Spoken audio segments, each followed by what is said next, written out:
accident, you know it's no walk in the park. Car repairs, medical bills, and lost time from work all add up. And if the insurance company isn't paying their fair share, you have to cover the rest, even if it wasn't your fault. That's why you need an advocate. Call us today, and we'll do everything we can to get you moving again. Come on. You deserve clear, risk-free advice to help get you back on your feet. You deserve an advocate. Monty Show, the truth in sports talk streaming. When you want unbiased opinions about your favorite team without the spin, all you have to do is find the Monty Show, streaming live and available 24 hours a day, 7 days a week on YouTube. And now, here's Monty. Hey, the Monty Show, live on your YouTube machine after a morning off with no power yesterday. Yes, made it all the way down to the studio, and the power went out. So thank you to everybody who hit me on X and Insta Snapface. You guys are figuring out that I'm not on X very often. Twitter, just not there very often. Appreciate everybody watching on Twitter right now. Go ahead and find us on YouTube. Hit subscribe. Give us a thumbs up. Please hit the like button if you are watching the show. A lot of Big 12 Kyle Whittingham to get to today. Did anybody see the Arizona Diamondbacks last night? They won again. And I don't know what the cocaine is that Torey Lovello gives his Diamondbacks every single season when they go on these crazy historic runs. Cocaine is a hell of a drug. Because I do think this run by the Arizona Diamondbacks is historic. If you look at the recent run of form by the Diamondbacks, it's pretty remarkable. Who are you, the Yankees? It's pretty remarkable. And I know we don't get to talk a lot of baseball on this show, but if you look at the National League right now, the Arizona Diamondbacks find themselves 2.5 games behind the vaunted Los Angeles Dodgers. They're back 2.5 games. That's pretty remarkable that club with that payroll is 69-53.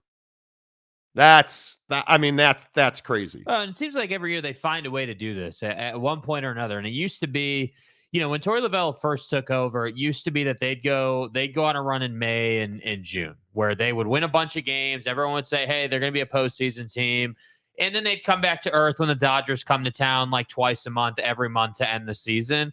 And they wouldn't go to the playoffs. And now it's kind of turned around where it's like, hey, we've established a culture. We've got our talent in line. We've got young pitching that produces for us. And now we're able to go out and we're able to beat good teams. And, it's all over Sports Center today about this, this Jock Peterson inside the park home run last night. And, they're playing good baseball. They're getting some good bounces right now. Things are going their way and they're taking advantage of it. And I think that, I'm at least happy for baseball that the Diamondbacks can be an organization people look to and say, hey, this is a nice story in baseball out west. Like, yes, the Dodgers, great. They've got money for days. They're never going to run out of money and they spend it. But at least we have other teams out west that we can look to and say, hey, this is a fun club to look at right now. Which is not the case for the Cubs. So my sister affiliate, the team that I also highly admire, in San Diego, also the hottest team in the National League at 9-1 in their last 10. The thing that I'm not certain that I understand is, are they 9-1 because they're beating the hell out of the Pirates in the Marlins, or are they 9-1 because they are genuinely good? Because, and I know this is probably going to piss a bunch of our white viewers off, I'm not a believer that Jake Cronenworth is a guy that carries championship teams. Just my opinion. I know. Get crazy. So there you go. That was our baseball talk for the year. And see, that felt good. That felt really good. I know we're a Big 12 show and an SEC show, and he's old and Mormon and dying, and I know that those are all the typical labels, but it feels good to get like 5 minutes where we can talk baseball. I am amazed how many people don't like baseball, and I don't understand it. And I don't like baseball because the fucking Cubs are terrible. We lost to Cleveland again. Cleveland's really good this year. Shut though. up. We Cleveland's lost to good. Cleveland again. How are the Cubs not better? And it's funny to bring up the Diamondbacks today and then juxtaposition with the Cubs, like diametrically 180 degrees. Like, how else can we say they're opposites? Yeah. Ken Kenrick doesn't spend money on toilet paper. The Cubs have like $100 bills for toilet paper, and we can't win a game. Just can't win a game. I am amazed by it. Yeah. The fact that the Chicago Cubs have the essentially same record as the Los Angeles Angels, who actually play in Anaheim but hate Orange County, is ridiculous. The fact that the Cubs only have 7 more wins than the Oakland Athletics of Las Vegas is ridiculous. It's embarrassing.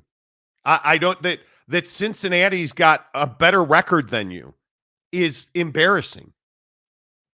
At least I can turn on Hard Knocks on Tuesday night. Yes. And see Caleb Williams, who it turns out isn't a nail polishing freak. He's actually a really good teammate and a really good quarterback. I have hope for my Bears. You should. I feel like Caleb Williams, I want to feel better about my sports fandom. And it's very difficult to do. I'm not going to lie. Well, we haven't even gotten to the other 2 teams in Chicago that, What other 2 teams? Exactly. There is no Exactly. There are no other teams. It's the Chicago Bears. Yeah. That's it. Thankfully, the White Sox are horrendous. Well, look, they've set records this year. I mean, they've had a productive season.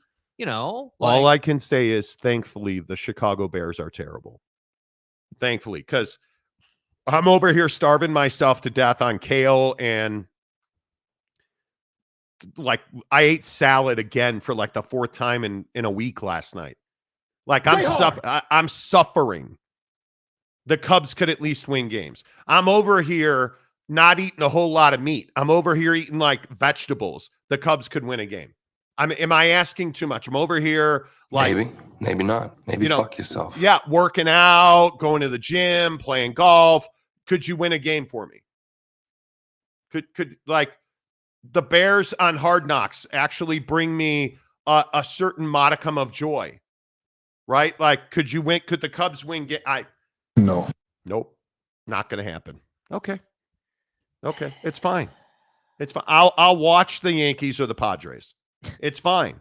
Because Aaron Judge last night won me on Prize Picks again. Okay, now I love this decision. I'm not done talking. As I said, I love this decision last night in this game. I know we have to talk football, and everyone only cares about football, but this was funny last night. So the Yankees are playing the White Sox, and the White Sox thought it would be a good idea to walk Juan Soto to get to Aaron Judge. Well, Juan Soto is probably the hottest hitter in baseball. Yeah, but I don't give a damn how hot you are. I'm not walking you to get to Aaron Judge to then give up a grand slam to get behind in the game. Like, that's bad baseball. I'm fine if you said, hey, Juan Soto's the hottest hitter in baseball right now. Like, we're going to pitch around him, try to get him to roll over one. But if we walk him, we walk him. Okay, great, cool. I get it. That's fine. But to intentionally walk dude to get to Aaron Judge to then give up a bomb, that's just unacceptable. That's why you're as bad as you are. That is why you had 21 losses in a row or whatever it was. Juan Soto's hitting 289 with 7 bombs in August. I'm going to say that I'm not saying they did the right thing. I understand. Grady Sizemore, who I actually think is going to be a really good manager in this league, made the right decision. I mean, okay, let me get this right. I have a guy at the plate with the game on the line that's hitting 289 with 7 bombs this month. Yeah, I'm going to walk him to face Aaron Judge. Solid baseball thinking there, Monty. Like, okay. Yeah. Yeah, I don't know, man. I don't know. The Yankees, They can't keep any. Who are you? The Dodgers? They can't keep their pitchers healthy. Right. But man, can they hit. Man, can they hit. And it has been, I'm telling you, Juan Soto might be the worst trade the Padres have ever made. The guy, do you guys understand he's red hot in August? In July, the motherfucker hit 330 with 7 home runs and 16 RBIs. And he's hotter than that now. And you walked him. And people are criticizing you for walking him to get to Aaron. Good luck. Bro, I guess it's a thing where Good I luck. just, and this is a conversation for a different day, but sometimes in baseball, I feel like managers make decisions based on numbers and they overcomplicate it. And I agree. Juan Soto is hot as hell right now, like dangerous hitter, games on the line. But again, you're playing the Yankees, so you understand their lineup's going to put you in tough spots as a defense. But is it really? I mean, it right now, it quite literally is Juan Soto and Aaron Judge. I mean, goddamn, I don't want to pitch to Gleyber Torres. Yeah, I do. I don't want to pitch to they went with Verdugo, Soto, Judge, Wells, Torres, and Grisham, Volpe, Cabrera, and LeMahieu. There's not, if you look at Soto and Judge, they're hitting 300. Judge is hitting 333 and slugging 707. That's what I mean, dude. Like, don't tell me that it was a good idea. But Austin Wells, 257 with 9 bombs. Gleyber Torres, you're one of the worst players in baseball. Trent Grisham's hitting 192. Volpe, 249. Cabrera, 248. And DJ LeMahieu, granted with the issues, 198 is his batting average. Walk in a run. I'm not pitching Aaron Judge. I'm not. Yeah. I'm not. Hey, if I lose to Austin Wells or Verdugo, okay. Do you guys understand that Verdugo's 237 and his OBP is 297? I'm pitching to him. Yeah. Anyway. Again, it should be said. Maybe you should have got 8-9-1 out and you wouldn't have to face Soto and Judge. Wild night. But again, I won on Prize Picks. If you're not playing Prize Picks in baseball, you're out of your mind. You're out of your mind. Today's going to be a tougher day because the schedule today is pretty light, being a Thursday. But we get Dodgers and I don't have a bad thing to say about the Brewers. Because it's garbage. I should, because they're actually decent. But we unfortunately, I hate the Dodgers. I'm throwing that out there right now. The fact that we have to watch Flaherty pitch for the Dodgers today is crazy. I don't feel like it. But Webb and Fried for the Braves and Giants. Good afternoon, Pelota today. I'm telling you. That's baseball. That's baseball. But ball in Spanish, pelota. Yeah, pelota. In Spanish. Yeah, adios pelota. It's. Do you know how much hate I get when I wear my Red Sox hat? I wore my Red Sox hat to the range last time. So I went to Boston a few weeks ago. I got an authentic Red Sox hat in a size 19. Do you know how much crap people talk to you when you wear a Boston Red Sox hat? I've never noticed that before. Never noticed that. All right. Let's go to work on the Monty Show. Again, download the Prize Picks app. If you have not, use the promo code Monty. You deposit $5. They'll give you 50 more. No, it's not a scam. There are no strings attached. You deposit $5. They'll give you 50 more. You can play for months on $55 at Prize Picks. Download the app. Use the promo code Monty. Let's go to work talking Big 12 football. A very interesting meltdown on the old tweet machine yesterday. I don't understand this about Big 12 football fans. And if somebody wants to educate me, please, I am open to it. Why are Big 12 football fans so thin-skinned? Kyle Whittingham, as you are aware, went on 365 Sports at Big 12 Media Day, then talked to a guy with a lack of journalistic integrity up in the Great Northwest this week, and said the exact same thing that he said at Big 12 Media Day, which was significant realignment is coming to college football, and it is going to be the NFL model. And once he said that, immediately Big 12 fans melted down and said, well, we don't want you here anyway. Thinking that Kyle Whittingham somehow disrespected, insulted, went after, took a shot at the Big 12. And I don't understand that line of thinking, because that's not at all what happened. Kyle Whittingham in no way, shape, or form disrespected the Big 12 with that comment. What Kyle Whittingham said was, hey, major changes coming and the Super League is on the way. Is that 4 years? Is that a month? Is that 10 years? I don't know, but it's coming. That's essentially in a nutshell with what Kyle Whittingham said. I don't believe in any way, shape, or form that Kyle Whittingham insulted, took a shot at, took a veiled shot at, somehow under the table. None of that happened. Kyle Whittingham wasn't talking about the Big 12. He was talking about college football. And if you know Kyle Whittingham, he's not a guy that sends messages. He speaks very plainly. He's one of the guys that actually, I know this is crazy, he's one of the college football coaches that you can believe it when he says it. And when Kyle Whittingham says that significant realignment is on the way and the NFL model is to follow, I don't know why that is shocking. And I certainly don't understand why that's a shot at the Big 12. Because as we have told you on this show, we've been told many, many times that when the Super League arrives in college football, it will be the NFL model. It will be the, hey, did you win enough games to get in the playoff? Cool, you're in. Oh, you didn't? You're out.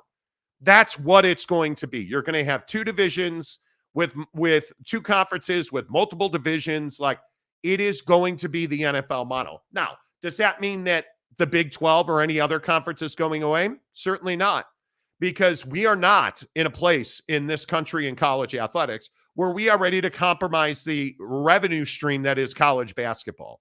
College basketball anchors the conference model. Stick and ball sports, track and field. If we learned anything out of these Olympics in Paris, it was that track and field is a behemoth in this country, and it's not going anywhere at the college level. All of that to say, the college conference system, the Big 12, the Big 10, the SEC, the G5, that model isn't going anywhere. And Jake, I don't believe that that's what Kyle Whittingham said. No, I really don't understand why people think this was a shot at the Big 12. I mean, Kyle Whittingham is just simply talking about the health of college football in the bigger picture and essentially the direction of the sport. And he has a lot of strong thoughts on that. And I think that Kyle Whittingham, you know, pretty much articulated in a very sensible and responsible way where he feels the sport is going. So it's not as though he said, you know, hey, this is going to happen, and then the Big 12 is getting left out of that. Or, hey, you know, at Utah, you know, we need to get to the Big 10 because the Super League's coming, and that's going to, you know, the Big 12 is not going to be in a good spot. He didn't say any of that. And it was surprising to me that people were so like just outraged. Like Big 12 fan was so upset with this. And I'm with you. I didn't really understand it. I don't understand how you hear what he said at Big 12 Media Day. You know, you see the comments in this interview, and you're like, yeah, wow, he took a shot at the Big 12. Where do you get that from? And the thing is, I feel like Kyle's been pretty consistent on his message. You know, it really hasn't changed that much. He's just simply saying, hey, we're heading towards an NFL model. There's going to be realignment as part of that. And frankly, he's saying what's going to happen is what we all want, which is a model where human beings and computers don't decide the fate of football teams when it comes to the playoffs. So I don't understand why people were so upset with this. This is what Kyle Whittingham said to the guy that has no journalistic integrity right here. I don't think that is that much of a stretch. I don't believe that it is something where you have to get all upset. And again, I'll just take you back to you know, what Kyle Whittingham said on 365 Sports at Big 12 Media Day. So much change already, and there's more on the horizon. I can tell you that. We're not done. I think it's ultimately going to get to two super conferences and their own playoff system and probably break away from the NC2A, have a commissioner and all. It's an NFL minor league model, I think, is where we're heading in that regard. It's not complicated. Why is that shocking? Why is that a shot at the Big 12? It's not. And I understand why Big 12 fans are a little sensitive. Big 12 fans have taken a beating, the truck stop conference, your mom's a lot lizard. Like, I understand all of that. We've heard probably that was a little too far. But my point is, I understand why Big 12 fans are a little sensitive about things like Kyle Whittingham saying college football is going to a super league in an NFL model.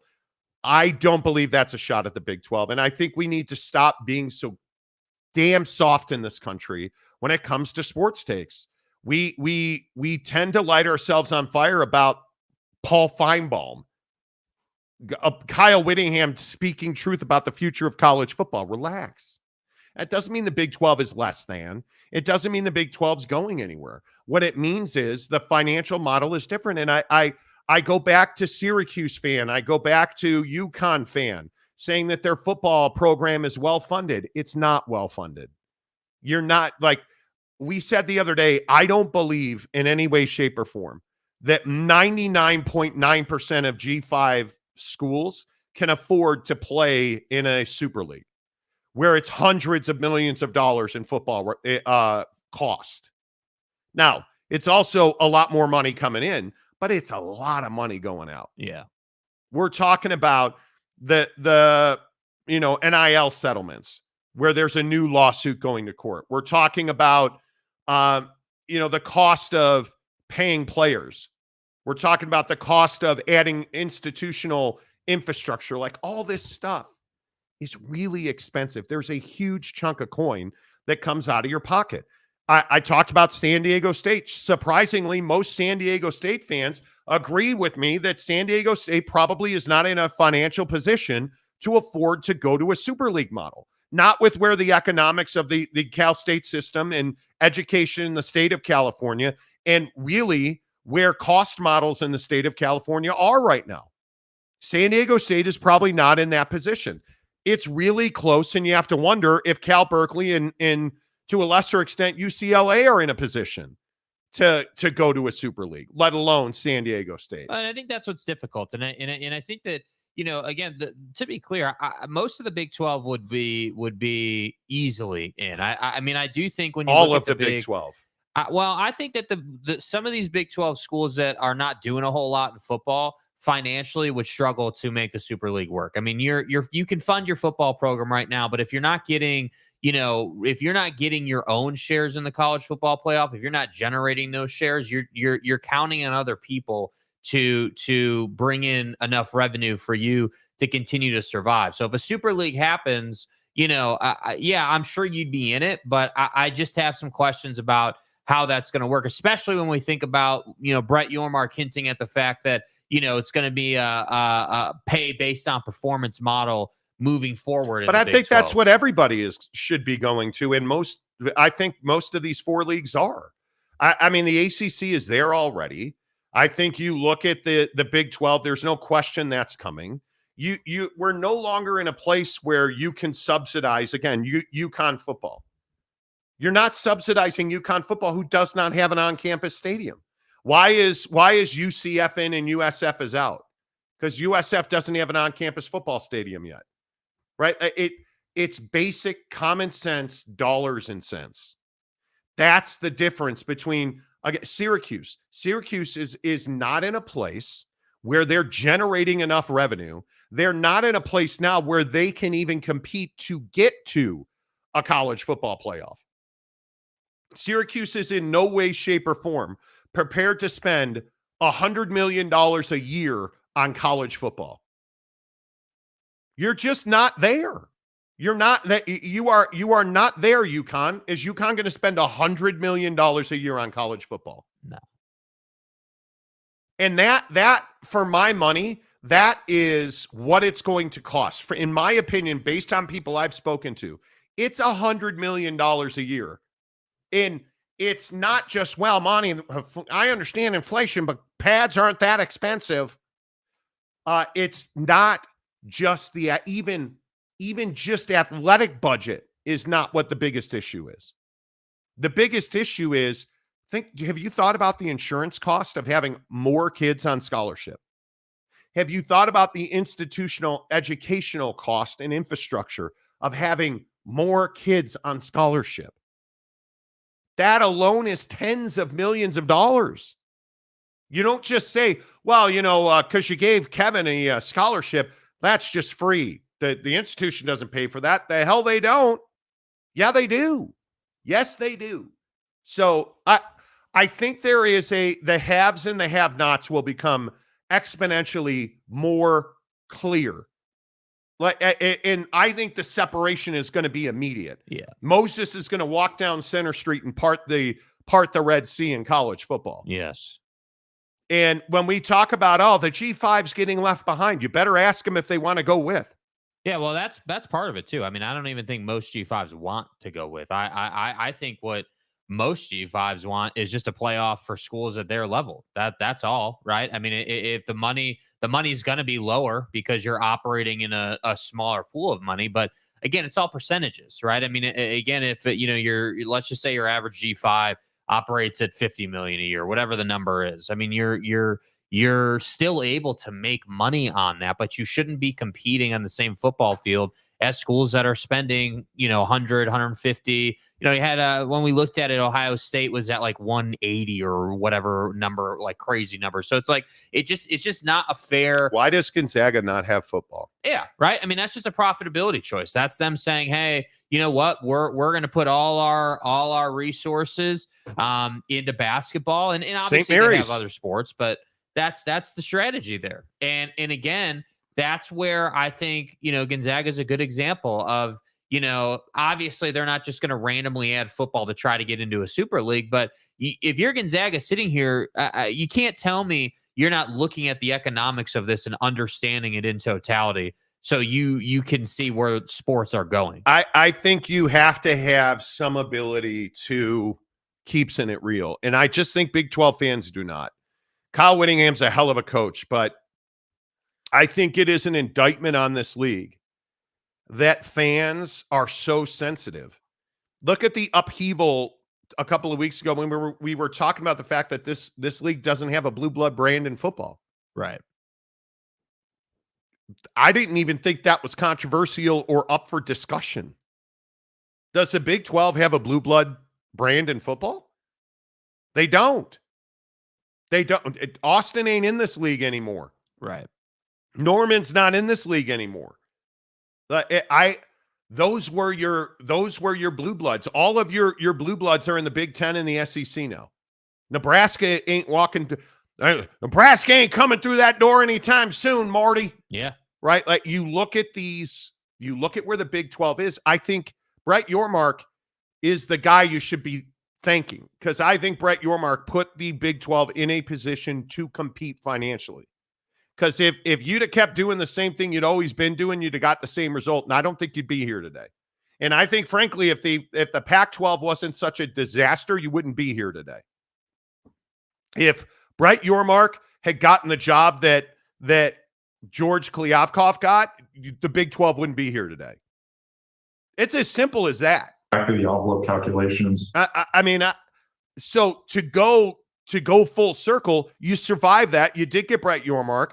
I think you have to be incredibly thrilled about where you sit in college football without a blue blood brand. Yeah, absolutely. And I think that, that's where we always talk about, the Big 12 needs to have some of these other schools that don't get talked about as much win some football games this year. I mean, I again, I'll believe it when I see it, but schools like Tech have to start winning.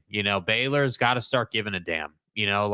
It's not that TCU hasn't won recently, because they have, but TCU's another school where if they can put out a winning season, that really bolsters the Big 12 position, the Big 12's position as far as the playoff is concerned, because obviously it's going to help other schools' resumes when we get to the end of the year. Yeah. And you're sitting here saying, okay, well, hey, the ACC is going to get one school in, the Big and the SEC are getting 4. What's the Big 12 doing? Are they able to get 2 in, or what's it look like? Well, all I'm saying is that I think you are in a really good position to survive the next 2 to 4 years before the Super League arrives, because I think that's the time frame.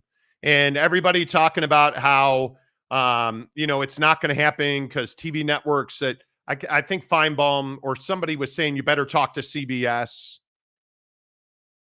Do you really think that CBS, Fox, NBC, ESPN, you really think they're going to say no? Why would they say no? Yeah, I love this assertion that people are saying, oh, well, they better tear up those current contracts. Yeah, that's absolutely what they're going to do. They're going to rewrite contracts with everybody because everybody through that process is going to make more money. Yeah. So it's like I always say, if just one side has an incentive to do something, it's not going to get done. But if both sides in the conversation have the incentive to get something done, it will get done. And that's why I'm saying I feel like it's taboo right now to say, hey, yeah, cool. We've got current contracts in place and there's, all these agreements in place. Those are out the window as soon as the Super League is actually in a real world getting set up and pushed forward. Yeah, and I think ESPN, who, as many of you are aware, just signed an extension on the college football playoff. They have the most money invested here. They have the most skin in the game. And they would absolutely, from what I understand, ESPN would absolutely do a college Super League.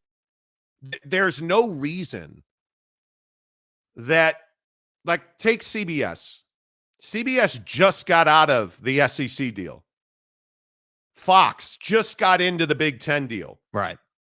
Do you think Fox is going to stand in the way? Do you think NBC, who just got into the Big Ten deal and has Notre Dame, is going to stand in the way of what's best for Notre Dame and what's best for the Big Ten? No, they're not going to do that because they're going to make more money. Yeah, because what's best for the conferences is best for the networks. But think about it this way. What if you go to a Super League, where does fan interest go? The minute a Super League's announced, where does fan interest go? Oh, it just plummets. No, it does not. It goes way up. It goes way up. And I know that, again, and I'm not disrespecting fans of the G5 and the pro rata you've all deserved. In the G5, where you'll have your own playoff and TV contract. Yeah.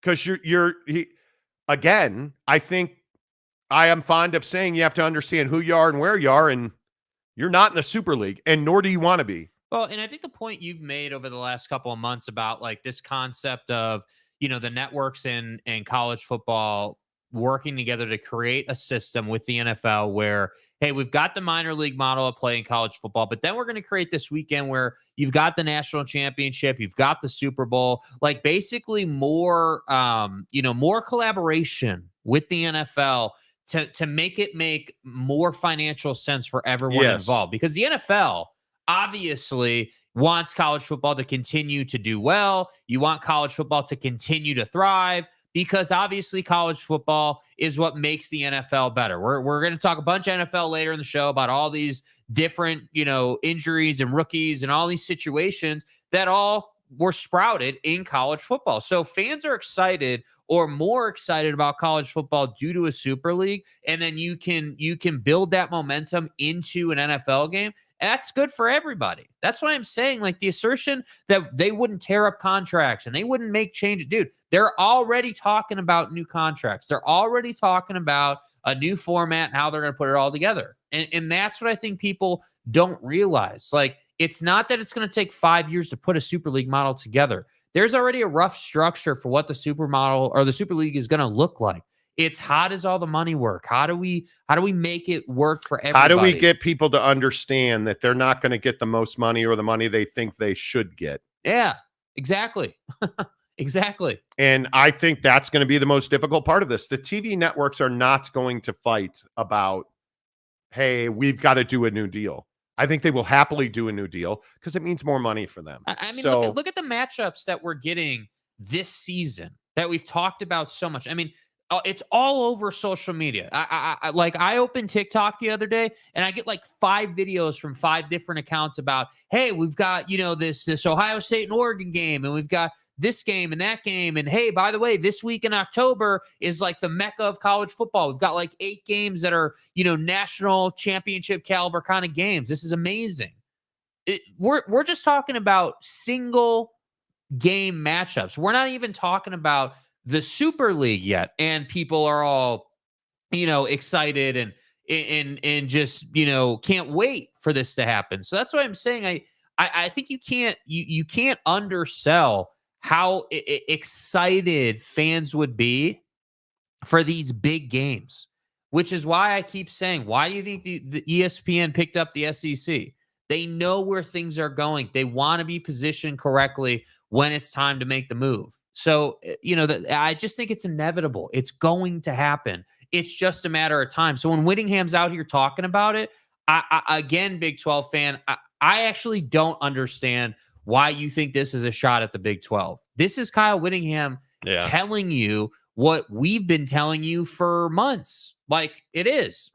So it's not new. We'll see. Bill G, first one in today. By the way, if you donate, Chip, give us a super sticker. Paid comments are always read first on the show unless they're by Oak State James, who then will bitch that his comment didn't get read, and eventually I'll get there. I didn't see Whittingham's comments as a shot at the Big 12. Neither did I. Yeah. But so many people did. So many people did take them as that, which is remarkable to me. Tanner Plumer, why are Big 12 fans thin-skinned towards Utah? Well, because Nick Sirianni's still a terrible head coach of the Eagles. All right, let's move on. In their minds, they're still pissed at Utah fans for acting like jackasses when the Utes join the Big 12. So anything regarding Utah, they get pissed easily. Okay, BYU fan, take it easy. I was going to say, come on, bro. Take it easy. You're about to have Gerry Bohanon as your starting quarterback. I wouldn't get excited. You fucking donkey. UW fan Jim. Big 12 fans don't want him because they can already feel the ass whooping. I would probably agree with that. Charisse Charisse, you're up a little early this morning. Charisse Armistead, I think Utah could make a run in the Big 12 this year because of Kyle Whittingham. They're going to be good. Stay hard.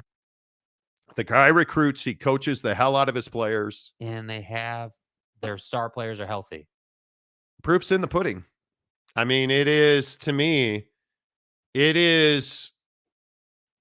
in my opinion, I think Kyle Whittingham is a top 5 coach in the country. I think Kyle Whittingham's ability to delegate to his staff, his one weak spot, his Achilles heel, has always been the quarterback, and his lack of an elite quarterback, I think, has hurt his ability to recruit the skill positions. Other than that, his defenses are always elite. His line play is always elite. And this year, I think he's got weapons all over the place on offense. So we'll see. But yeah, I tend to agree with you. UW fan Jim, the old saying, it takes money to make money. Yes, it does. Yes, it does. Tanner Plumer, I think BYU's brand is strong enough for them to get in to the Super League. BYU is in the Super League. 100%. There's not a Super League with it. The one university I'm curious about is Cincinnati. How much wherewithal does Cincinnati have financially? And I think it's probably significant. I don't worry about UCF. I don't worry if the people that run UCF are brilliant people. There's good people on both sides at UCF. I'm going to move on.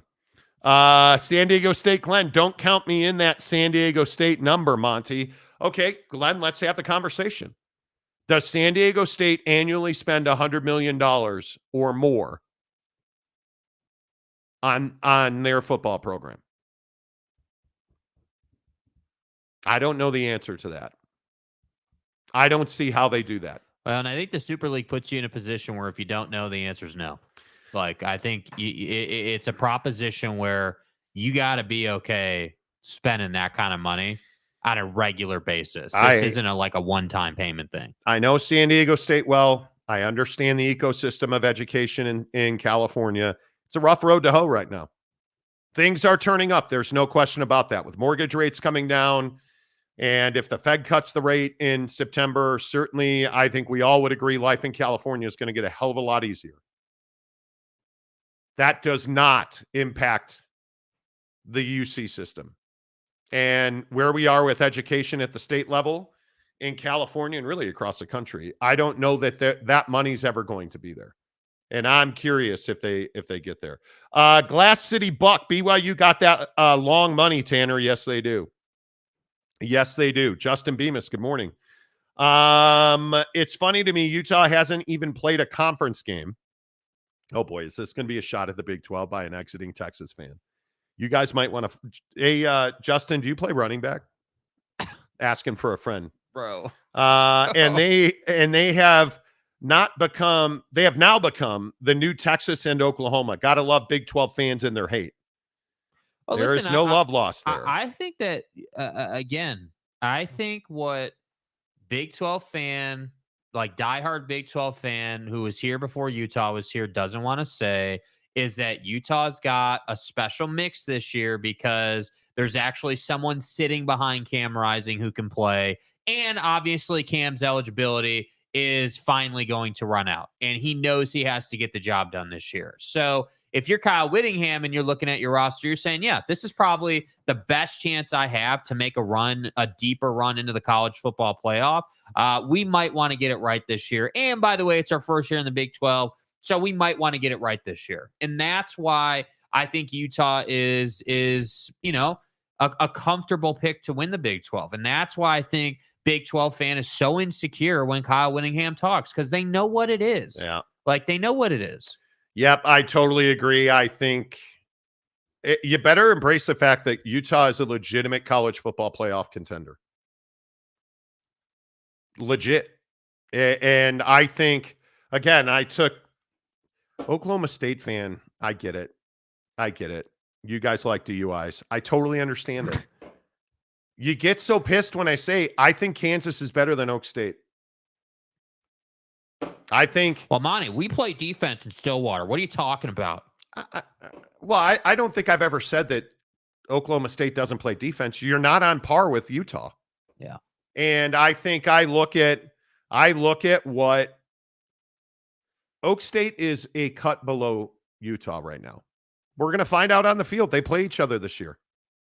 It's as simple as that. Do you guys understand that I am missing a golf opportunity because of Utah and Oak State? I hope you guys understand that. I could go and play golf with Smiley Kaufman. Yeah. I'm not going to do that because I am here for you. We're here for your dumbass I don't know what this about wee your stuff Oklahoma is. State Cowboys. I don't know what this wee stuff is. I am here for your dumbass takes on your Oklahoma State Cowboy DUIs. I'm here for it. Right? I'm here when Oak State James says that Ollie Gordon got a DUI. Yeah, I better start running stairs. That's his punishment. Okay, that's fine. I'm here for that. I'm happy to laugh in your face about those things. I truly am. If Oak State and Utah were on any other weekend, I'd be off that Friday playing golf with Smiley Kaufman in Half Moon Bay, California. But I'm not. And you hyenas better hit the tip jar and thank me. I want to thank me for having no days off. Shout out to Stage Koala.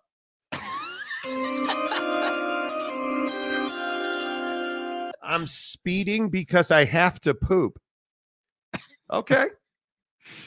We take all comers here as long as you're paying. Welcome to the membership. Appreciate you. You guys hit the join button for $1.99 a month. You can get all of your comments highlighted in red. You know, we overwhelmingly read member comments. I'll occasionally read non-member comments, depending on what level of red ash you are. If you're Charisse or Glenn from San Diego State, I'm probably going to read your comments. You know, if you're anybody else, I'm probably not. I want the best people. For $10.99 or $9.99 for $10, you can get into our members only content on Instagram, curated by Jake right there. Hit join, send Jake a DM on Instagram. He'll add you to our members only group. Let's see. Sean Rollins, Oak State James, correct. Correct, man. Oak State James, you know. The Chad Carter, who has water again. Cincinnati will be fine. If this was 20 years ago, probably not. But they have taken several steps forward even before joining the Big 12. I agree. Noel Ramirez, you just not know. Hello? I don't read. You just know Kyle Whittingham loves the song Marvin's Room by Drake. What Marvin's Room is a good tune. Especially the verse, I think I'm addicted to naked pictures. Wow, wow. And sitting about bitches that we almost had.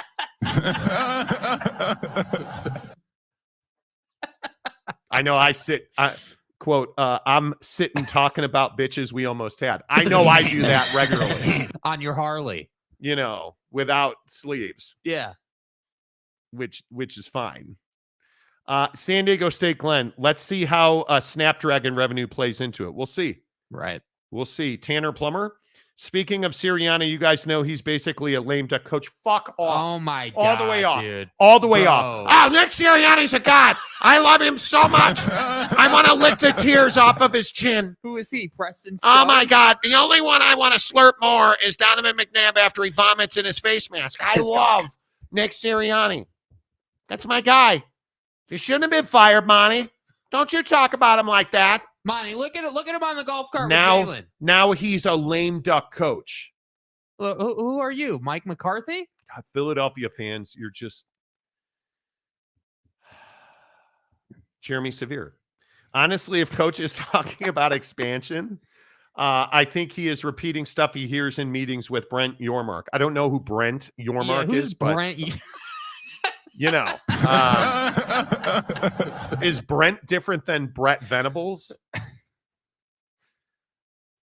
I'm a terrible person.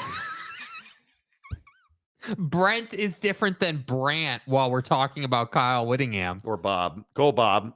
James, Monty's logic is good, except those in the Super League will get more money. The smaller teams that make it will be fine. Okay, so let me ask you. It's not that you're getting more money, James, and everybody else who says this. Boise State has significant infrastructure debt now. So let me ask you about Boise State. Boise State will lay out a minimum of $100 million on football alone.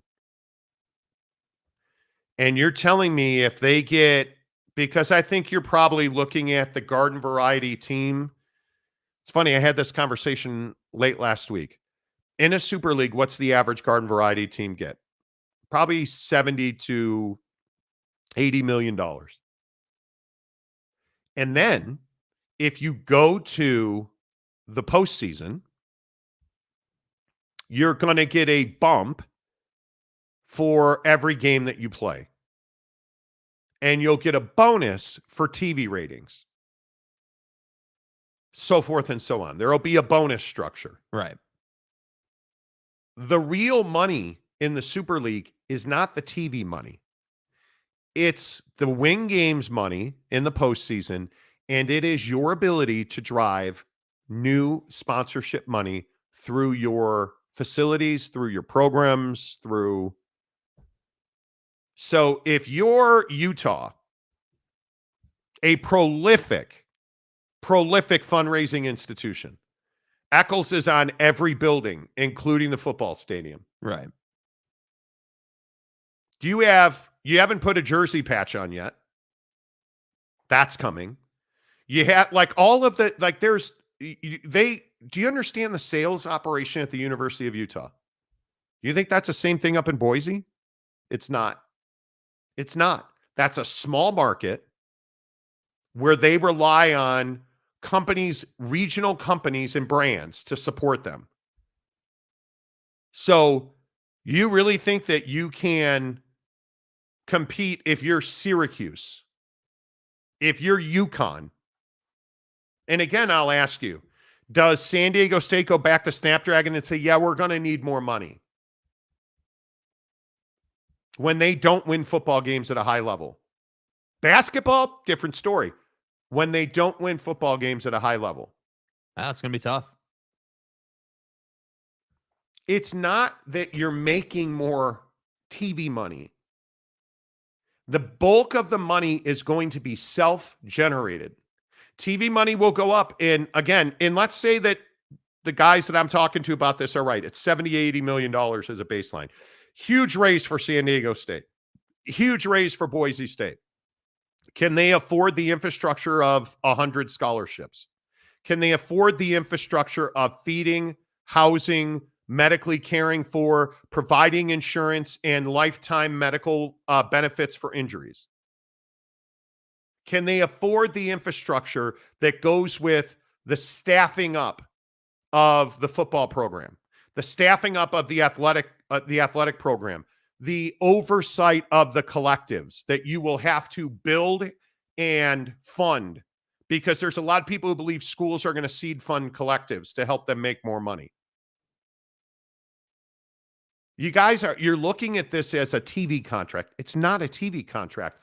And I will continue to say, understand that if your annual revenue from TV and games played and all of that is $70 to $80 million, that's not nearly enough.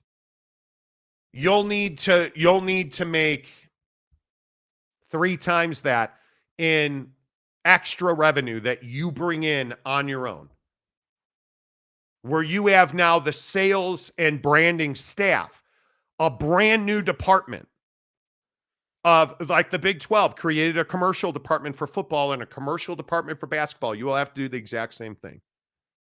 You got that kind of coin? You got that kind of, you're going to invest in dozens of new employees, put them on salary, put them on benefits. You got that kind of coin. By the way, none of these people are going to expand their stadiums. So you're not selling more tickets, because if you're in the Super League, here's the other truth, UCLA football. You think more people are going to come and watch shitty football at the Rose Bowl this year because they're in the Big Ten now? They might see an uptick for visiting fans, but you're not going to see some massive influx of UCLA football fan buying tickets and selling out the Rose Bowl because they don't win games.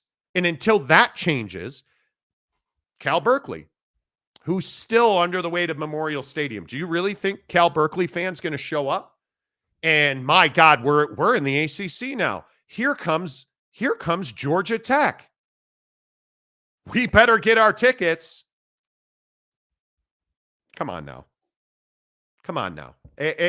Be realistic, man. Be realistic. Well, and I think you look at other, obviously SC fan is riding high, right? Like USC is going to do very well in ticket sales this year because their matchups have improved. You're obviously, like you said, you're going to get that influx of road fans when, you have that big time Big Ten matchup, And by the way, I can't wait. Just generally speaking, I cannot wait for Big Ten After Dark this year. I can't wait for Big that Ten big Saturday night. Yeah, can't wait for that, dude. I'm about that this year. D's nuts. Okay, see, this better be good. Again, this is what I tell you every time. If your name is D's nuts and you're paying $10, don't waste it. BYU says their D-line has improved stopping the run in practice. But this is the same D-line that gave up an average 180 yards a game against an O-line that was probably the worst in the Big 12. Well, again, Deion Sanders, let me explain to you that Jay Hill and that defensive staff, and Kalani Sitake is a big part of it, obviously, their development on the D-line, but also their linebackers. And the fact that you're losing a guy like Max Tooley, who's balling out, by the way, for the Houston Texans. You medically retired Ben Bywater, which sucks. Yes. But you have depth and quality, and you're faster at the linebacker position, and your safeties are playing downhill. Their run defense will be significantly better this year because they're deeper and they're more talented. A lot of people believe that D-line stopped the run. Nothing could be further from the truth. Are they critical to stopping the run? Of course they are. But you look at the best run defenses in the country. They have great linebacker play. Yeah. They have great linebacker play. Disciplined linebacker play. Well, and disciplined defensive end play. Yeah. Disciplined, like gap integrity is a huge part. Like, it's not enough to be talented on the D-line. We saw this with Michigan last year. It's not that Michigan was talented. They were well coached and disciplined. Yeah, you never had a time at Michigan last year where your defensive end allowed the edge to get, to not or to that not your D tackles, depending on what technique they're playing, but your D tackles are just giving up their gap and freelancing. Yeah. That's not how you win football games. The difference at BYU this year is you're more well-coached. It's year 2 of Jay Hill's system, and you have better depth than you have had in some time. And I also think that that's where appreciating what a good offensive line can do for you gets lost on a lot of college football fans. Like, the defensive line understands what they need to do to slow the run down, right? Yeah, They understand, totally agree. hey, like we got to feed the back to our linebackers, and if we do that, we're going to hold these guys to 1-2 yards carry. But if the offensive line is able to move guys and open up gaps, that's when you get in trouble because the back has more space to operate against a linebacker. And unless you're Texas this year, most college football teams have pretty damn good talent in the running back room that's going to beat a linebacker one-on-one. You have to have that to be successful. Yeah, and I think when you look at BYU's an interesting example here because if Gerry with a G wins that job, I think it's very bad for BYU. I think that Jake Retzlaff is the prototypical winner at college football. His skill set, his size, his ability to run, his ability to pass, which is set up by his ability to be mobile outside the pocket. All of those things are critical. His chemistry with the offensive line, I think you got to keep LJ Martin healthy. I think that goes without saying. But Gerry Bohanon has, for long stretches, looked like the better quarterback at camp.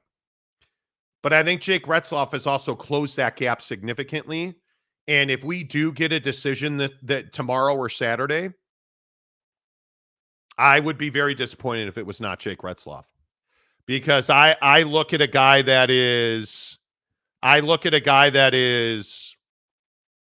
ready to run this team for 2 years. That's Jake Retzlaff. Gerry Bohanon's never going to play another college football game after this season. And I think we know who he is. And the argument, BYU fan, that somehow, well, Jake was terrible last year. Who could have been good in that system last year? Who could have been good? When you look at the turnover on the offensive line, you look at the injuries they seemingly have every year on that offense. You look at your best receiver pretty much playing like 3 snaps, Cody Epps, not playing a lot of the year, and his inexperience, and yet he still had them in position to win games down the stretch. Yeah, that's the thing I think you take away from last year is even with the criticism of the defense, even with the offensive woes, you're still, you're still pushing Arkansas at their place to the limit, bro. Like you're in, like they were in a ton of these games last year. Now they had some games that they lost that I don't think even last year they should have lost, but you were in pretty much every game. And that's where I say, hey, like, at what point do we depart from the idea of, hey, we're going to have our quarterback be here one season, then he's going on to the league? Like, when do we get to have, a guy be here at least 2 years, be the guy, put the quarterback conversation to bed so we can focus on, a better offensive line player. We can focus on this or that. Like, that's what the great college football teams don't have to deal with. Ohio State doesn't have to deal with that, right? Like, Texas doesn't have to deal with that. Utah's not dealing with it. Yet here we are, and you want to have your OC constantly talking about, oh, well, we're going to let the team decide. Well, I'm not a big fan of that philosophy. It shouldn't be we're going to let the team decide. Well, I think what he's saying is it will, and I agree with A-Rod and Kalani on this. It will, the race will win itself. One of these two quarterbacks will outperform the other. And at long stretches, it's been Bohanon.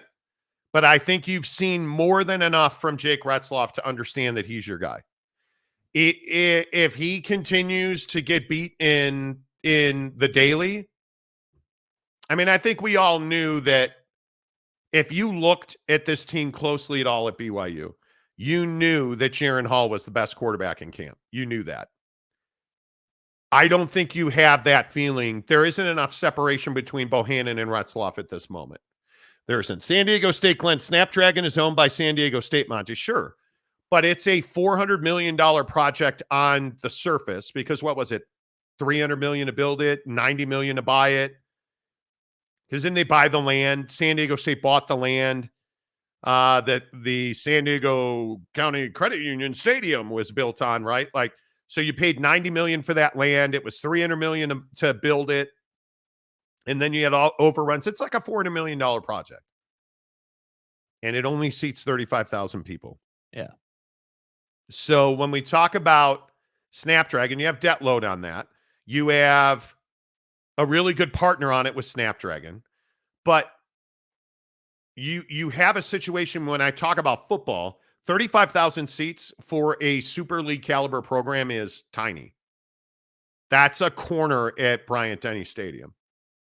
And then on top of that, and they've done a great job. I think it needs to be said. They've done a great job with, they've had a ton of soccer there. They've had lacrosse there, rugby there. Like, they put a lot of really good events in there. 35,000 seats is a baseball stadium. It's not a football stadium. Right. And I think that will be a great example of San Diego State doesn't have the self-generated revenue, in my opinion, to compete at that level. I mean, it just, I don't know what is, if you look at Rice-Eccles, right? And Rice-Eccles Stadium, I think seats, it's like 50, where is it? It's like 50 something, 52,000? 51,444 after the expansion in 2021. You're talking about 15, 16,000 more seats. I mean, that's 50% more seats, man. That's a lot of ticket revenue. Big Blue Horses, is there a more annoying and diluted fan base than Boise State? Well, maybe Oak State or Penn State fan. Yeah. Austin Davis, hello. Austin Davis is the new member of the show.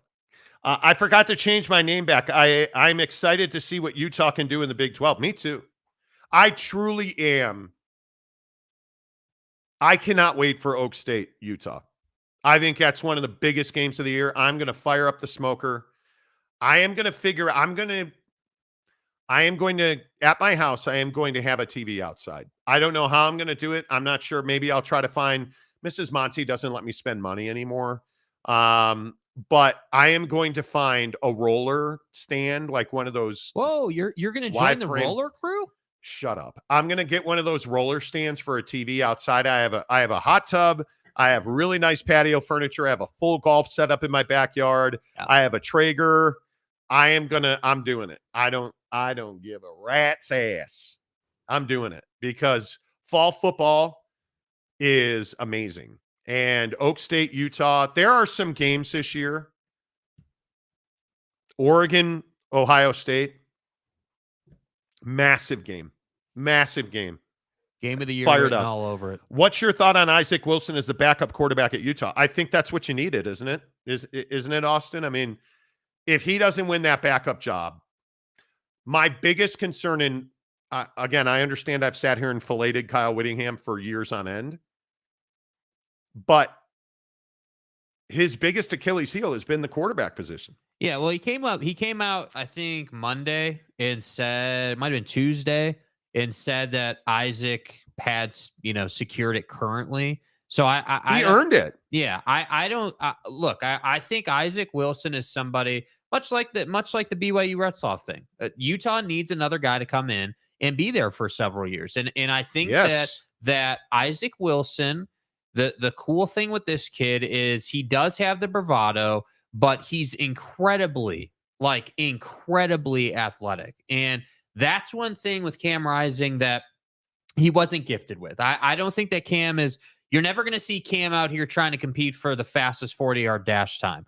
That said, he's fast enough to get the job done. So when I look at Utah and I look at the Big 12 and I say, okay, let's presume Utah wins the Big 12 this year. Cam and the fellas move on to the NFL. Okay, great. You got to reload.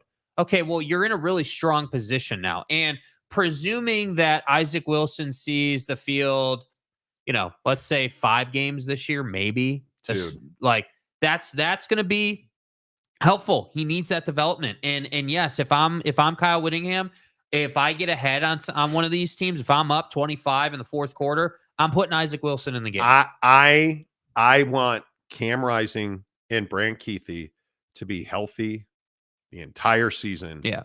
Every rep. And I do think part of that is taking care of them and understanding, hey, like if these two dudes are healthy, we're college football playoff good. We're compete at the top of college football good because of the defense. So if we can just keep these two guys healthy, we got a shot. And I'm telling you, you're going to see load management come into play if they can get out in front of some of these softer teams that they will see on the schedule at certain points. Yeah, I think it'll be very interesting to see and look at that, Ross Dellinger. Next week in Dallas, commissioners from the group of 5 will gather to discuss pressing issues, including a reshaped G5 postseason incorporating the Bulls. It's not rocket science. I can only sit here and tell you I wear a size 15 shoe. Yeah. I know things. I just know things. I'm telling you, the G5 does not want the Super League. And well, they can't absorb it. They it's not like, I agree they don't want it, but it's not possible for them to do it financially. And I think there's very few situations. What Glenn and I are talking about with Snapdragon or Albertsons in Boise, like I think if everything broke perfectly, Boise State would be right on that line of, well, we won't lose so much money that we can't afford to do it. But there's just not the infrastructure in place to be like, oh, it's a cash cow for us, we have to do it. Is it worth it for Boise State as an institution to force it financially to get into the Super League just to lose pretty much every game? Because that's what you're talking about. You need to understand that. If schools like Boise State are going to try and jump into the Super League, you're talking about playing a team that is better than you every single week. Yeah. So what's that going to do? Well, that's going to drive your ticket sales down. That's not. But it's an interesting point, though. Will they recruit up? Will they be able to recruit up? And I don't think they will. You don't have, like San Diego State, there's no better place to be a college student than San Diego. Seriously. It's not just whale's vagina, friends. Like, it is. That's a great place to go to college. The weather's good. The chicks are amazing. The food's amazing. The view's amazing. The beach is amazing. LA's right up the road. Like, it's amazing. But that's not the case in Boise. I'm telling you, if you've never been to Boise, it's in the middle of nowhere, bruh. Like, it is, there's not a lot going on. Yeah, you just kind of are driving down the road and Boise just kind of shows up and you're through that town in what, 10 minutes? 15 minutes, what I'm pointing at is it's a small market. It's not like you're going to have access to the best players in the country. It's just really difficult. And you don't play basketball at a high level, in my opinion, consistently. And again, I can go back to, I've talked about it on this show for years now. College basketball revenue is vitally important. It is, I think, especially now in the Big 12 model, which I think is the model for business in college basketball. It's got to be a revenue generator on a big scale. It's no longer an afterthought. Utah's a great example of this. The running Utes have to get back to the business of winning basketball games. BYU basketball has to get back to winning basketball games. San Diego State is already winning basketball games at a very high level. They've got tournament shares for years now. Look at Houston. Look at the infrastructure of basketball that is in and around the Big 12. And I am telling you, it is the reason this conference can compete, because they're making big, fundamental, foundational changes in the way they do business. And basketball is a huge part of that. Let's see. Who else? Tanner Plummer. BYU is just setting themselves up for embarrassment when they talk that way. They need to show it on the field. Narratives don't win games. No, they don't. Charisse. Jim Harbaugh is the biggest liar and cheater I've ever seen. Go Bucks. Oh, but Monty, Jimmy's coming back to the big house. He's going to be our captain for a game, and we're gonna buy him cheeseburgers. I love how that flew under the radar, dude. That he's no longer coming back. What do you mean he's not coming? Oh, so you mean to tell me that he's going to use the Chargers as an excuse not to show his face at the stadium? But he's our guy. Yeah. Monty, that's bullshit. Those kids were hungry, bro. He just bought him a cheeseburger, dude. Yeah. Okay. They got to eat. Okay. Trust me, they ate. Scott of Greywater Watch. Monty, would your show make the Super League of Sports podcast? I don't know. We don't do a podcast. You're not as big as Bill Simmons, Dan Lebitard, Dan Patrick McAfee. Okay. I'm not saying that I am. I'm the G5 of shows. Great. I don't give it. Yeah, I don't. Yeah. Well, You know. Michigan was extremely well coached, but they did have something like 13 players drafted, right? And they also had signs. Boyd Lake, hello, the SEO king of America. It's as simple as Bohanon's athletic ability in the run game. Jake is a better runner than Bohanon. Yeah. This is what I've seen. And Boyd, I know you're an SEO or you're an SEO king and a BYU guy. I believe that Gerry Bohanon's biggest problem is he's bounced around programs. He has not played consistently in 2 years, and he's an injury-prone guy, and he's coming off a pretty significant shoulder problem. Why would you, as BYU, start that guy, damn well knowing he's not going to survive the year, when you can start Jake Retzlaff? But it's not even that. It's not that he won't survive the year. Why are you not building for the future when you know you're not going to win now? Because, again, BYU fan, I just ask you, if you start Gerry Bohanon this year, what's the upside?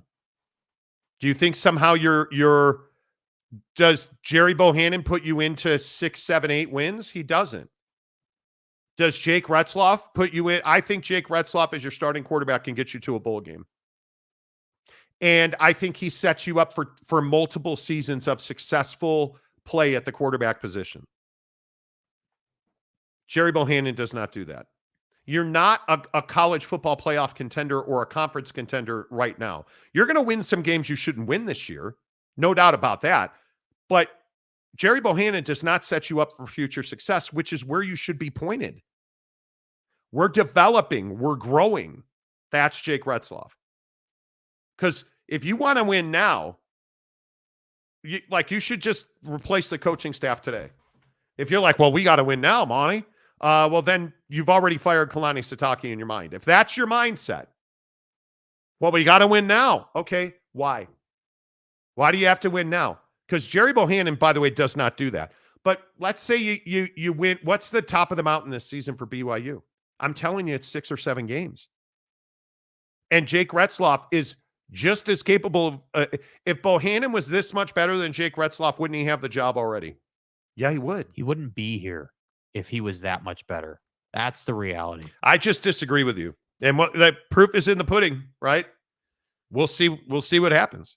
James, Boise State will be fine. They can charge more money when they play better teams. So you think ticket prices? What is it? What is the average ticket price cost at Boise State? Because I don't know how to drive this into your heads. Do you guys understand that Albertson Stadium is $36,363, right? Currently.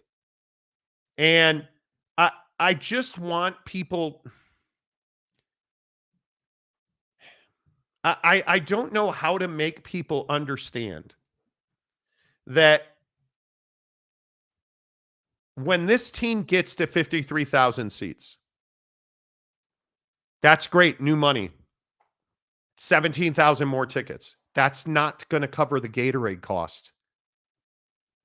You don't charge more money for tickets to be more competitive in college football. And it makes me crazy, James, with all due respect. This is not right thinking. They can add club and suites on the east side of the stadium. They're already in the middle of a massive expansion. They're not. I don't care if they add more club seats on the east side. Like, that's not what's going to make or break you can put 100,000 seat stadium in Boise and that's not going to be it. Because it's Boise. You've got to win at a very high level. And to win at a very high level, I don't mean win the G5 conference that you're in. The Mountain West is great. It's a good conference. It doesn't matter because you're not playing Michigan. You have to be able to, on a day in, day out basis, have the infrastructure, the process, the staff, the finances to compete at that level. And you don't. And you won't. And if you do, and the math is simple. This is, I think, part and parcel of this conversation. Facts matter. If for schools like Boise State, you're not in Orlando, Florida. Facts. You're not in Salt Lake City. You're not in San Diego, California. I ask you, Fresno State fan, how do you think Sanger, California is going to make a difference in your life? Because it's not. Reedley, California ain't going to make a difference in your life. You need to find a way to dramatically remake your revenue generating machine. And schools like Boise and Fresno State don't have the market size to do it. The math is simple. Club seats, let me know how that works out for you, because that ain't it. Right. That's not it. Plain and simple. Bryce Martin, who's been a member of the show for 15 months. Thank you, Bryce. Can't wait to see the pain Texas Tech brings me. Man, this is a big year for Texas Tech. Everybody always breaks my balls when I say, I think that's the program that could truly carry this conference. Because I think we know what Oak State is. Oak State's good. They're never going to be great. Yeah. Not as long as Mike Gundy's there. That's facts. Right? I don't think we have any idea what the top end is for Tech. I really don't think we know. I think they have a rabid fan base. I mean, the tortillas that are made in that town, the mailmen in that town that are studs. I miss you, Aaron Wilson. I don't think we have any idea what the top end in Lubbock is. I want to know. I want to see him get there. Because in the Big 12, we need that. We need that. College football needs that. Can you imagine if Texas Tech's the top team, they win a conference championship, go to the college football playoff, maybe they win a college football playoff game. Do you understand that the remake that is? They're a school, I don't know if you know this, but Texas Tech plays in Texas. What that would mean for this conference, good night. Good night. James, the stadium guy who loves the Big 12, pays us $10. Boise State is like San Diego State. They need to stop, bro. Fuck.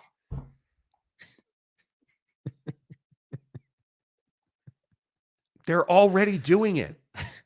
They're already doing it. And no, San Diego State doesn't need club seats. They just built a new stadium. Guy, they just built Snapdragon Stadium. CNS brings in more money than regular seating. Utah should add CNS on the east side of Rice. Hold up. Right there at the end, too.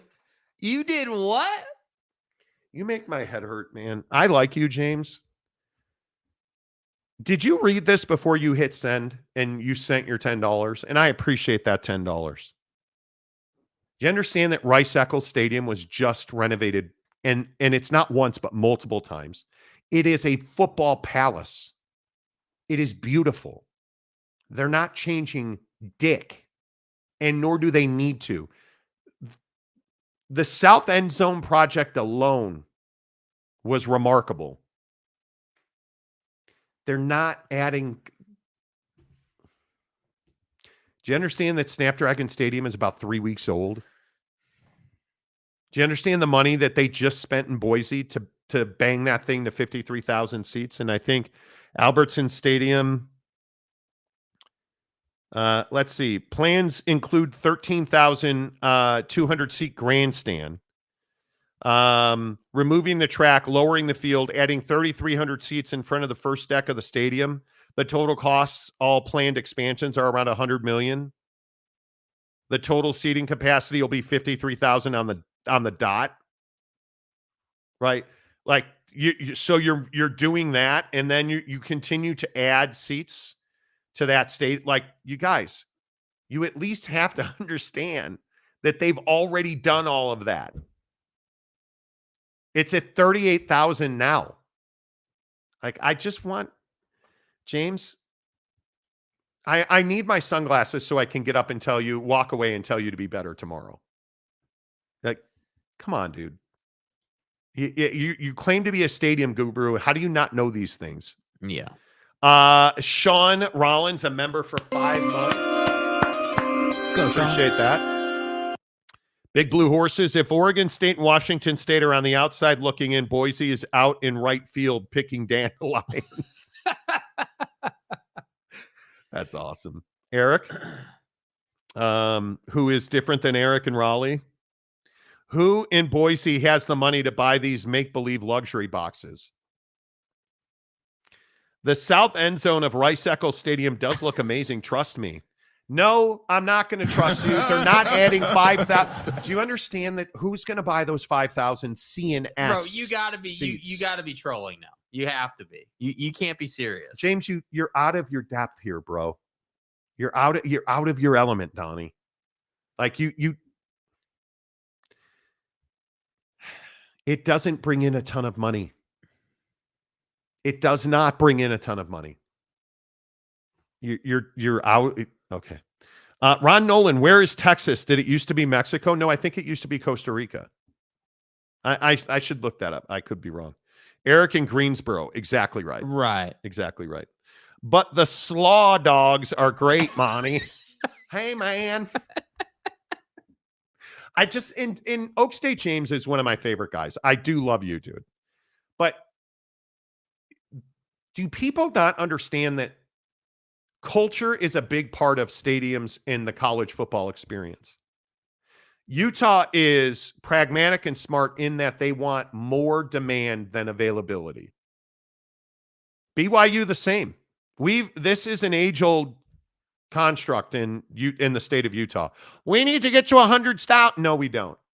We got to add these beautiful seats. No, we don't. Donnie, you're out of your element. You're out of your element. If you think that Rice-Eccles Stadium needs a second deck, you're out of your element. So you have no frame of reference here, Donnie. If you think that adding 5,000 more premium seats is good business for Utah, you're out of your mind. The season ticket demand and the cost of season tickets at Utah is already, I think it's twice what it used to be. We looked at buying season tickets this year and it's cost prohibitive. They're already. So what does Utah need to do? They need to bring more value into the conversation. Then it's not cost prohibitive anymore. They don't need more seats. It's the wrong thought. It's the wrong thought. Wait, I thought Texas used to be Cancun. Oh, wait, if that were the case, a certain politician wouldn't have to flee from there. Me? Listen, Ted Cruz's family needed a break.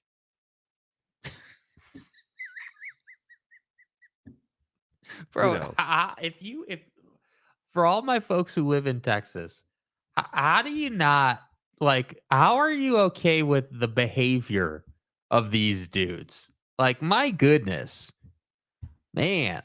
James, how about this? Do you understand? You have no idea. God. Do you think 18-year-old college kids want cushioned seats or are willing to pay for them? Where's the student section at Utah? Is it on the side where all the luxury boxes and the press box is? No, it's not. Where's the muss? Why are there bench seats there? Because they don't sit down. They jump up and down. It's what makes Rice-Eccles amazing. You're out of your element, guy. Come on, man. David Ute fan. The cost of Utah tickets isn't the problem. It's the donation to, well, there you go. It's the donation to the Crimson Club. You have to make to be able to purchase the tickets. That's 3 times the cost of the tickets.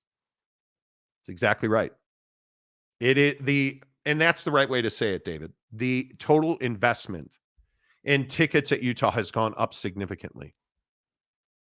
And as it should, I guess, because a lot. You're paying for Rose Bowl berths. You're paying for you're playing at a high level. Those every game. If you look at Utah football's home schedule this year, Do they have it? Does Utah football play any games of consequence? I mean, at home this year? I mean, Baylor on September 7th, or Arizona or TCU or what about that BYU game at Rice Eccles? Is that any good? Should they add more seats for the BYU game? What do you think? You think that game November 23rd with Iowa State's going to have any heat on it at all? Come on, dude. Like, I agree 100% that the Crimson Club thing is huge. James, it's not 18-year-olds that I'm thinking of. That's the problem. That's the problem. See, for once we agree. That's the problem. It's older people like us. If you improve the seats on the home side, they're not. Oh my God. People would be willing to pay more in unique cup holders. You ought to know you bought it.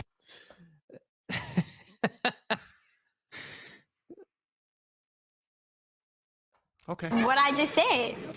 Have you ever been to a game at Rice Eccles? You're telling me you've never been to a game at Rice Eccles Stadium. You're telling me. You're telling me that. You mean TDS? LOL. ACC Heritage Program TCU. Here you go. Mr. Johnny, don't worry. Those season tickets at Utah will become much more affordable as soon as Whittingham retires and the Utes become a perennial 4 to 8 team in the Big 12. Yeah, the only problem with that is Morgan Scully's a hell of a coach, and if he doesn't work out, they'll have a list. They'll have a line up to Boise to try and get that job. That's highly desirable job. Yes. Cam Harrison, is TDS a Utah thing? Yes, that's what they refer to BYU as, that team down south. And I love how at Big 12 Media Days, Cam Rising goes, yeah, all I care about is going down there this year and beating wholesale ass. Cam, bro, you're not going down there this year. Don't know if you know that or not. All right. Well, I hope you know, because the game's not down there, so you'll be late and you'll miss the first possession. You know, it's fine. It's fine. You know what? These conversations are amazing. Yeah. It is. Yeah.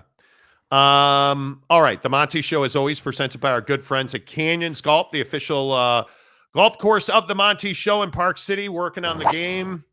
It's been crazy weather here in Wichita. We've had thunderstorms, lightning, hail. Got back out swinging the club yesterday in the beautiful sunshine. My wife says that my forehead's too white. She's embarrassed by it. So I need to golf without a hat. That's Mrs. Monty says my head is embarrassingly white because I wear a hat so I was out. Anyway, the point is looking forward to being back at Canyons this weekend. I'll be there Saturday and Sunday. Great place to play golf. Super stoked. Irons are strong right now.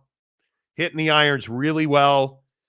I need to get back on my driver grind because I've kind of lost it. I've really worked on my irons a lot, and now I'm hitting my long irons as well as I ever have. Now I got to get back to hitting the driver because lost it a little bit. I was hitting 300-yard draws like bombs.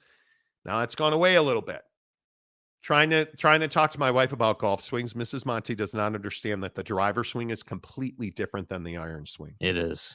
And when you work your iron swing, it F's your driver swing. And then when you work your driver swing, it kind of F's your iron swing. That's why golf is terrible. It'll make you crazy. Nothing terrible about Canyons Golf, Park City. It is resort-style golf at municipal prices. And I tell you every day, man, on this show, you go play golf at Canyons, you're in one of the premier entertainment resorts in the country at Park City Mountain Resort. You are surrounded by beauty, mountain vistas, tee boxes that are elevated. You're hitting drives that have hundreds of feet of drop in them, and you just watch your ball cruise. It is one of the most enjoyable experiences to drive the golf ball well when you're driving it well at Canyons Golf. It is just so enjoyable. And not only that, the greens are challenging. The fairways are accepting. They're lush green fairways. It's just a fun place to play golf, especially now that I've really worked on my putting stroke and I'm putting the ball well. Only 3 putted once last weekend. So we're putting better. No three putts, especially on par fives. No three putts. Can't do it. No bogeys on par fives, which means no three putts. That's the rule. You have to birdie. You should be birdieing your par fives, especially when you hit the ball 7 million yards at a time like I do. But come join us this weekend up at Canyons Golf. It's great. It's been so much fun seeing all of our listeners up there playing golf. Shout us out. Come play around with us. Canyons Golf. You can book online. Just search Park City Canyons Golf. Book online. Make sure you tell them you heard about it on the Monty Show. Eric and Raleigh, nothing in the world proves you hate yourself more than playing golf regularly. True. And the problem is, like my wife is a perfect example. She's at a point now where she's playing better golf. And so now the expectation goes up. And then you just get pissed off at yourself. It's brutality. Oak State James, Utah talks about BYU the same way Oak State talked about OU. No, Oak State never talked about OU. That TDS team down south. Doesn't work the same way. It doesn't have the same zip. Tanner, Utah is a team on the hill, and they have a hawk as a secondary mascot. That means no, it doesn't. No, it doesn't. No, golf is cool. Monty keeps using your @ It's smart to not want your face to get burned. Bro, what are you talking about, bro? Bro, what are you talking about, man? I don't know what that means. It's smart to not want to. Monty, keep using your hat. Well, my wife. When your wife tells you you're ugly, you got to listen. She says that my forehead and my scalp is too white, and she thinks that I'm a goblin, so I need to change that. But it's fine. It's fine. It is what it is. All right, couple of things I want to get to before we get out of here today. Do you guys believe in online reviews? When you go in, you look for a restaurant, you look for a plumber, you look for a golf course. Do you read reviews on Amazon? You go shop on Amazon. And this is really, Amazon's where the rubber meets the road. Do you read the reviews and do you believe the reviews? Federal Trade Commission. They have changed the way that they regulate reviews as of yesterday. There is new laws now, and it will become a violation of FTC regulations for companies to post fake reviews or allow fake reviews to be posted or fake product reviews. It's a huge problem on Amazon, huge problem on Google. And to a lesser extent, I think on Google than Amazon, but it's a significant problem. So you ask yourself, what should the penalty be? Because I actually do read reviews a lot. And if I'm going to buy something on Amazon, I'm going to read the review. If I'm going to go book golf somewhere that I've never played, I'm going to read the review. And I think that reviews are horribly flawed in this country because outside of like Yelp has a whole process for grading and judging reviews, authentic, not authentic. They have a non-recommended software thing, but how many other people do that? Not many other people do that. Yeah, I mean, I think the review thing is really interesting because, I think it's all dependent on what you're trying to do. So, if you're trying to buy a product, but you're not sure about that product, then you're probably going to be more prone to try to do research on it. Like, read the reviews. Maybe you'll look up, a YouTube video on the product itself. You're going to try to, learn about the thing you're trying to buy if you don't know much about it. So, I think in that way, yeah, I think people in that process would read reviews more, would put more weight into reviews. Obviously, on Amazon, if the product has, if you're looking at like a area rug or a curtain or something. I just bought a new clothes hamper. A clothes hamper, perfect example. Hey, do the reviews say that the clothes hamper holds up? And let's say you bought one that's got a closable lid on it. Does the lid stick? Does the lid work well? These are all things that you want to understand before you go ahead and invest in the clothes hamper. But if you're looking for a restaurant, Like I'm not as concerned about reviews when I'm looking at restaurants or things like that because I'm really judging the restaurant based on how invested in whatever platform I'm looking at them on. So like, do they have a lot of pictures up? Are they constantly updating? Is there happy hour menu available? But this is the problem with Google. Yeah. Is that Google, it's not very difficult to leave a fake review on Google. And I think one of the things you look at, when I look at restaurants, I usually only use Yelp for restaurants. I think Yelp is where you go for food. I only use Yelp for, I think electricians, when I needed my water heater looked at. Because I don't trust most reviews. So when I buy something on Amazon, I'm absolutely reading the reviews. When I'm looking at a restaurant, I read the negative reviews on the restaurant. And if it's like, oh, they burn their French fries, they burn their French fries, they burn their French fries. Okay, I'm not getting the French fries. Is it enough that I won't go there? Yeah, if the negative reviews are consistent in volume, I probably won't go there. Right. If they're all saying the service sucks, I'm not going to go there. I hate bad service. Right? So reviews, I think, are impactful. People care about reviews.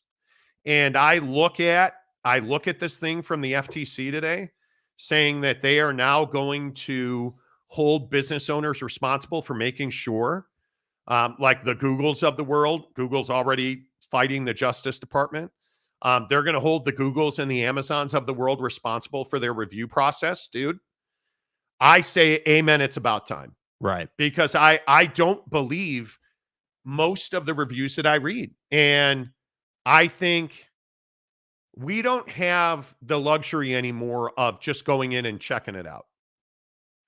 I'll do that for an acai bowl. I might do that for a burger. I'm not doing that if I'm going for fine dining. I'm not doing that if I'm going for sushi. I'm not doing that if I'm going for Chinese, for that matter. Why do you think that is? Like, why do you think that's changed?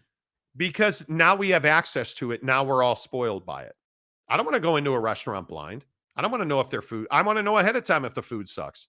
Because it's not cheap to go out to dinner anymore. And sadly, I don't do it very much anymore. What did I have for lunch yesterday? I had the Village Baker. I had a turkey cranberry sandwich at the Village Baker. Never have I read a review of the Village Baker. Because I wouldn't read it at that level. I don't give a crap what the reviews say about what fast food have I, Beto's. I don't care about the reviews for Beto's. I'm getting their salsa verde breakfast burrito with whole pinto beans. It's amazing. I love it. I don't need to read the reviews. Well, and it sounds like it's more of like a how much money you're spending thing. Because like you typically, and I'm this way too. Like I know, okay, if you said to me, hey, you're going to this place, what are you getting? I can tell you what I'm getting. Yes. I can tell you, hey, oh, it's Mo Betta's, it's Chipotle, it's, the Village Baker. Roots Chris. I don't need to read reviews for Roots Chris. Now, if I had read reviews for Seven Brothers downtown, I wouldn't have gone there because I hated it. Yeah. I'm not the guy that generally is going to leave a negative review. I just don't think being a small business owner is very difficult, but that's just my opinion. That would make it hard. But I do think generally speaking, the review thing is, I think it actually is easy to see like the manufactured review because typically there's no pictures, like the person, like if you go onto someone's Google page, you can see like, hey, has that person left a lot of reviews or is this just like one review they left and that's it? And that's where I'm like, yeah I'm probably not going to trust, I'm probably not going to trust that review, positive or negative, if you've left one review and that's it. But on Amazon, now I actually leave reviews on Amazon. And if you get a delivery, I really would encourage you to say, hey, Alexa, thank my driver. It makes a difference for the driver here nor there. When I get a product on Amazon, I absolutely read a review. But this, I think, is at the heart of the FTC banning fake online reviews. You'll notice on Amazon, it says verified purchase. And I know factually, and I shouldn't say fact, in my opinion, let me be careful. I think there's a lot of products on that platform where they sent you a free product or refunded your purchase so that your purchase would say verified purchase. And that's what the FTC is trying to do. because they voted unanimously to ban marketers from using fake reviews such as those generated by AI technology. You cannot write reviews by AI for yourself. The ban also forbids marketers from exaggerating their own influence by, for example, paying for bots to inflate their follower count. Happens all the time on Instagram. Concurrent rise of e-commerce, influencer marketing, and generative AI. More advertisers are turning to automated chatbots for reviews. Because what people are doing is, like, you'll get on TikTok. It's disgusting on TikTok right now. Oh man, Amazon products I bought so you don't have to. When you didn't buy them, they sent them to you for free. That's what you're not allowed to do anymore. You are not allowed to take a TikTok or Instagram influencer and say, hey, here's my, like this stupid pillow that's popular right now. Here's my pillow. Say you bought it and leave me a good review. Here's $1,000. Not allowed to do that anymore. It's against the rules. Goes into effect in 60 days. And the FTC has teeth. The FTC has teeth. They will fine you and they will get after you.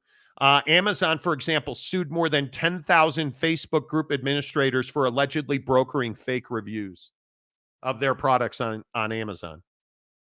Right? Yelp quoted in this article. Yelp's policies have long prohibited practices outlined in the FTC's final rule. And again, why is Yelp the most trusted review site?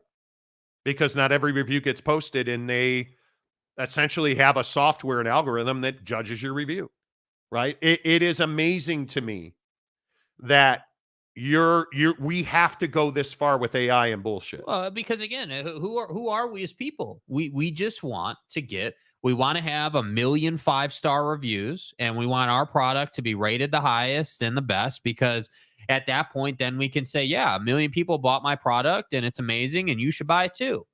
That's all we're looking to do. That's it. We just want the fitness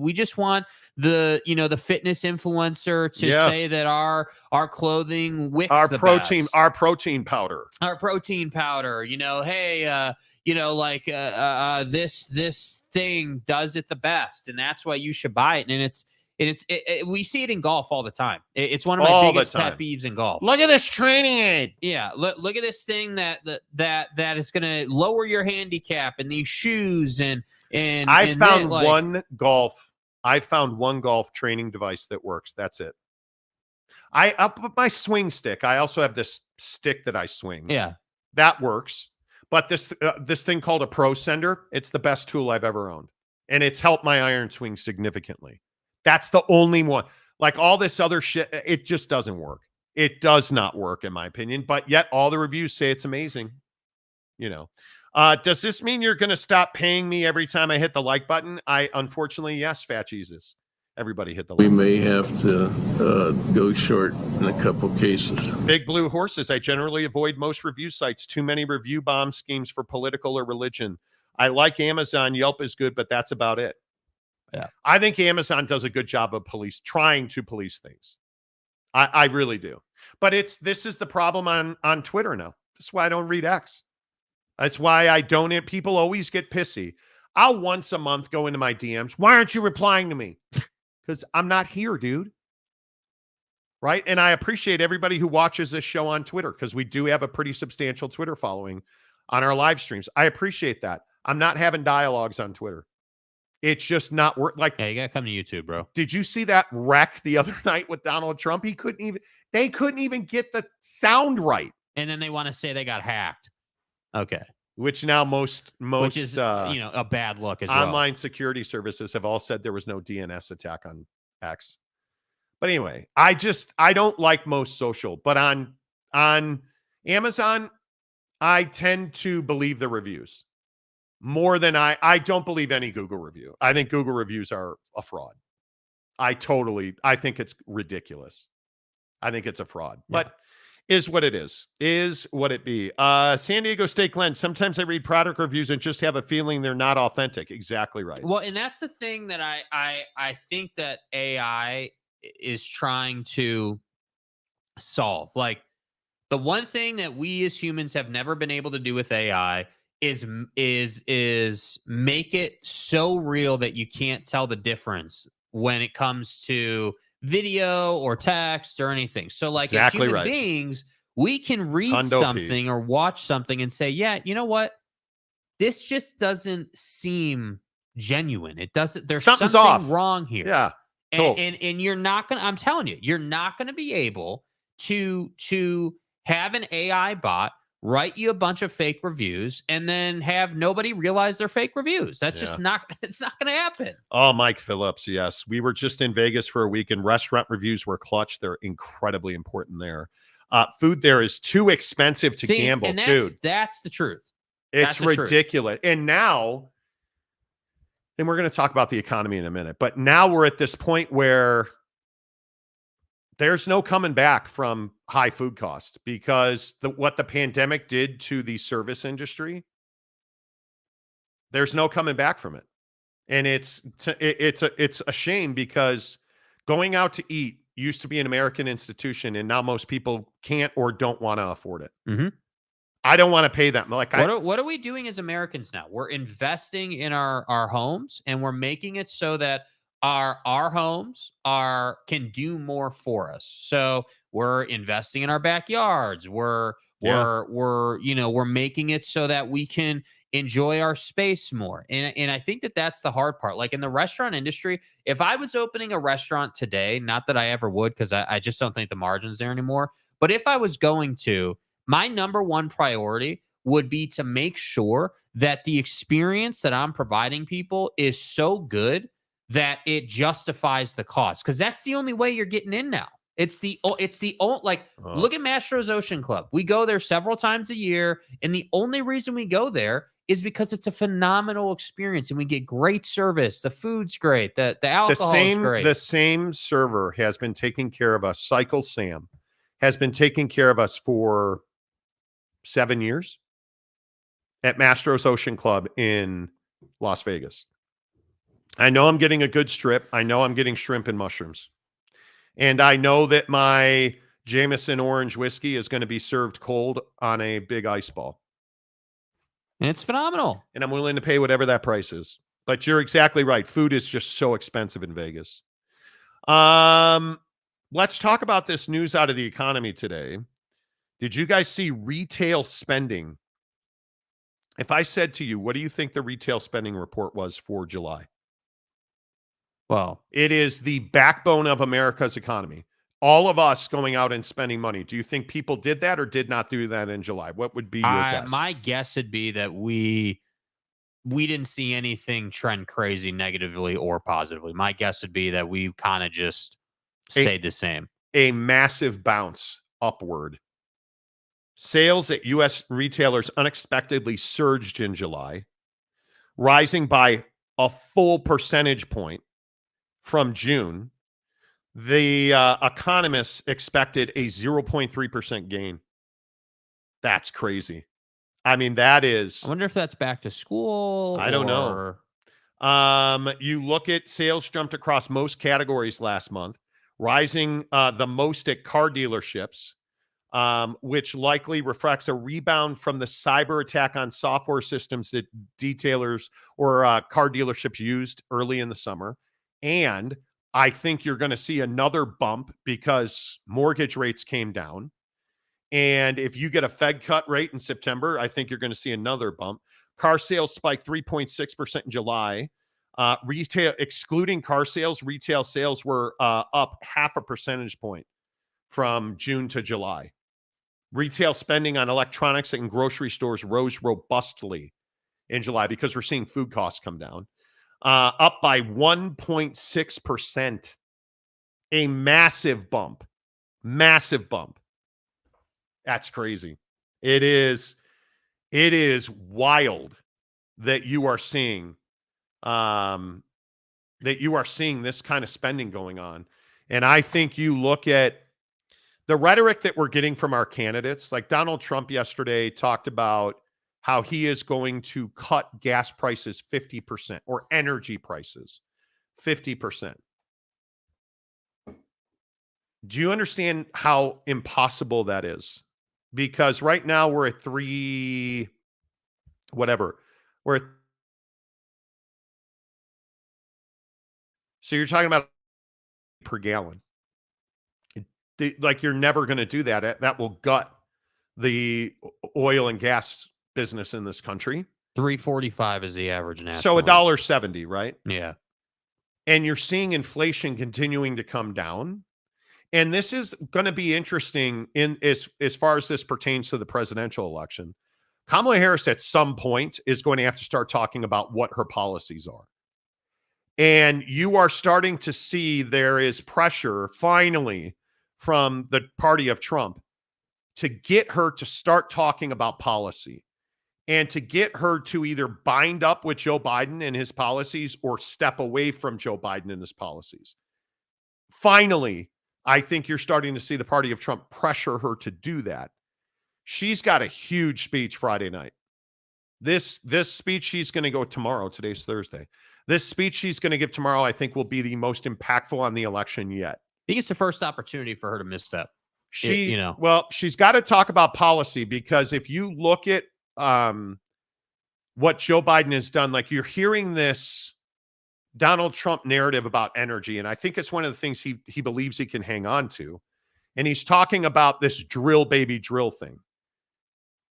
Joe Biden has set records for drilling, like 13 million barrels a day. Like nobody has drilled at this level. I think 3 of the 4 highest oil production years have been Joe Biden. The other one was Donald Trump. But you're looking at Joe Biden on a daily basis setting oil production records, right? So if you take what Donald Trump says about, hey, I'm going to slash energy prices by 50%, there's no way on earth that's happening. Because if you cut gas per gallon from 340 to 170, what does that do globally? Well, if you think, okay, well, we're going to cut that price, $1.70 gas, you would think demand goes up, right? Well, if you have high demand on gas, do you think they're going to sell it for $1.70 a gallon? There's no way. Okay, throw that out. The cost to do business, what's called a fixed cost inside of producing oil and then turning it into gas and petroleum products, they would go broke. They can't afford, you can't even, the drilling business in this country, gone, zero, done. You think we lost energy jobs, oil drilling jobs during the pandemic and Trump's OPEC deal? What do you think would happen? And he won't, but what do you think would happen if he cut gas prices to $1.70, which I just don't, it's not possible. Even during the pandemic, we were looking at it before the show this morning. Yeah. The lowest price during the pandemic was $1.93. So the idea, because Donald Trump yesterday in his speech said, hey, we're going to cut energy cost 50% at a minimum. It's just not possible. Well, and look, I think the strategy, so I think I agree. Kamala Harris has to start talking about policy and making her stances very clear on where she, stands on the border and stands on these core issues that we all know and love. But I think the thing that Donnie's got to be careful with too is like, you can't, and this kind of plays into what we were talking about with the online presence in the world now. Dude, you can't just say whatever you want to say and think that certainly nobody's going to check you on it. I think the problem is right now that, Donnie's trying to find something to hang on to, but there are so many people that are getting involved in this election that are not pro Donnie or pro Kamala. They're pro finding a reason to vote for somebody, that they're doing more homework than they've ever done because they don't know if it's true. But this oil price thing and this gas price thing, one of the interesting trends is, did you guys notice that the gas and oil sector doesn't support either candidate? For the first time in modern American politics, the gas and oil money is not really on either side of the line. But where is it going now? Oddly, it's edging towards Kamala Harris. And why is that? Well, because Joe Biden is drilling more. But that's not, you haven't seen like UAW has fully endorsed Kamala Harris. Fully endorsed. You haven't seen that from the energy lobby. And I think they're trying to be very careful because I think people are trying to figure out, can Kamala Harris actually win this election? Mm-hmm. We don't know that yet. I understand she's leading in a lot of polls, and I'm not in a place where I can say, yeah, I think she can win. Not yet. But if we keep having these conversations now where Fox News fact-checked Donald Trump on this gas price thing yesterday. This Fox News thing, man, they're not helping Donnie. And I don't know that they're trying anymore, because you look at the oil men are not stupid. Oil men are not stupid. And you look at like trying to say that Joe Biden shut down and turned off and destroyed the Keystone Pipeline project. The XL pipeline was never built. He didn't turn off anything. He pulled the permit for it, but that was after the funding was already gone. They're trying to hang bad energy policy on Joe Biden, and it hasn't stuck. So publicly, I think if you ask most lobbyists in the oil and gas industry, they're probably going to say Donald Trump. But look where their money's going. Their money is slowly and surely moving to Kamala's side. What is their allegiance to? This is what you have to understand. What's their allegiance to? Yeah. Their allegiance isn't to Donnie or to Kamala. They want their jobs back. Yeah, they want their jobs back, and they want their profitability. And so that's the hard part. And I think the bigger question is, because energy is something that the party of Trump has talked about routinely. Gas costs, inflation. Like the inflation thing, I think people are starting to figure out now. Inflation was a global issue. It's not like inflation just spiked in the U.S. and all of a sudden, oh my God, the U.S. has it was the pandemic. Look how much the pandemic impacted Donald Trump's presidency. Yeah. Huge. It impacted the economy. This other thing with the party of Trump, and I think if you're a Trump supporter, I would ask you, and if you're a Kamala supporter, I'd ask you this. Do you believe Donald Trump when he says that he will have inflation at 0? Okay, maybe believe's the wrong word.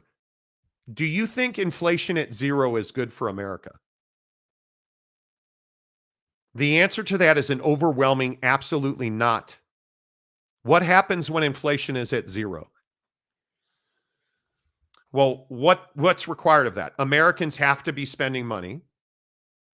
Right? Because if inflation's at 0, that means rates are really low and people are, but then what happens when Americans start spending money and they're buying houses and they're buying cars and they're buying shoes and they're buying TVs and electronics, and we wind up right back where we are right now, or where we were, because inflation's not that high and not nearly as high as it was. What was it? 9%, I think. Yeah. You don't want inflation at 0. And I think this is something that a lot of people don't understand as well. You can't sustain 0 more than you can't sustain 9. At 9, our tits are getting pinched, right? Like none of us can sustain 9%. You can, at 2 to 3%, you don't feel inflation in your home. At 0%, you have to understand if Donald Trump is correct and he brings inflation down to 0, we will go into an economic crash. We will have a massive recession. If you bring gas prices to $1.70, we will go into oil will absolutely tank again, and we will go into a massive recession. I think does Donald Trump know that? Do you think he understands that? I think he's counting on us not knowing that. Yeah, well, I think that he says these things because, and this has been my stance for a long time, I think that the party of Trump's strategy, and again, I'm not criticizing him, I'm just making an observation based on what he says. Like, I think the strategy is, hey, we're going to hit these talking points because we want to fire up our base and we want to just play to the typical American talking points of like, hey, you know, we have great energy, gas prices are down. But look at that right there. Like, look at the EV conversation. Yeah. Well, if we have EVs, gas prices are going to go through the roof. They're going through the roof with these EVs. Marjorie Taylor Greene 2 weeks ago. What happens if every American buys an EV? Gas prices go through the roof. They do?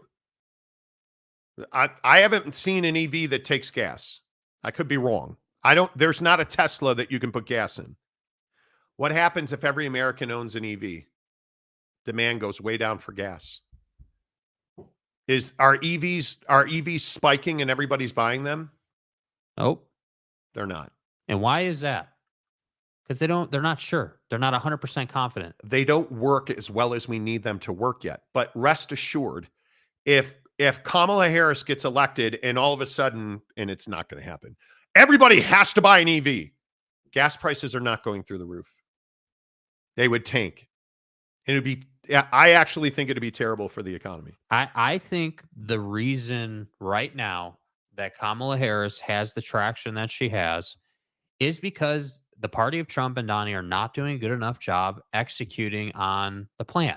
The plan has to be, hey, like, we need to talk about her shortfalls, talk about the issues where she is coming up short, not talking about, this crowd size thing or any of the JD other Vance stuff. on a podcast a year or 2 years ago saying, agreeing that, God, fucking JD Vance is a disaster. It hurts my head. 2 years ago, JD Vance was on a podcast, and this is just coming to light now, where they were talking about the grandmother's role in the home. Okay, that's flammable right there. Yeah. But then the host says, well, the post-menopausal grandmother's job is to rear her grandchildren. That's her role in America. And what did JD Vance say? Yeah, uh-huh. This guy. How did JD Vance become the pick? I think JD Vance was a young, good-looking dude who espoused greatness on Donald Trump. He became the pick because Donald Trump's strategy is to play to the talking points that the base likes. And that's my concern for Donnie. I'm telling you, that's my single biggest concern, is that he's only trying to cater to the folks who already follow him. He's not trying to cater to the new folks clearly coming into this election who don't believe in either candidate, but obviously believe in their right to vote. And I'm telling you, that's what's happening. If you look at all the things he says, you can go issue by issue. Look at all the stuff he says. When it's not factual, he's just saying because he knows the people that follow him like it.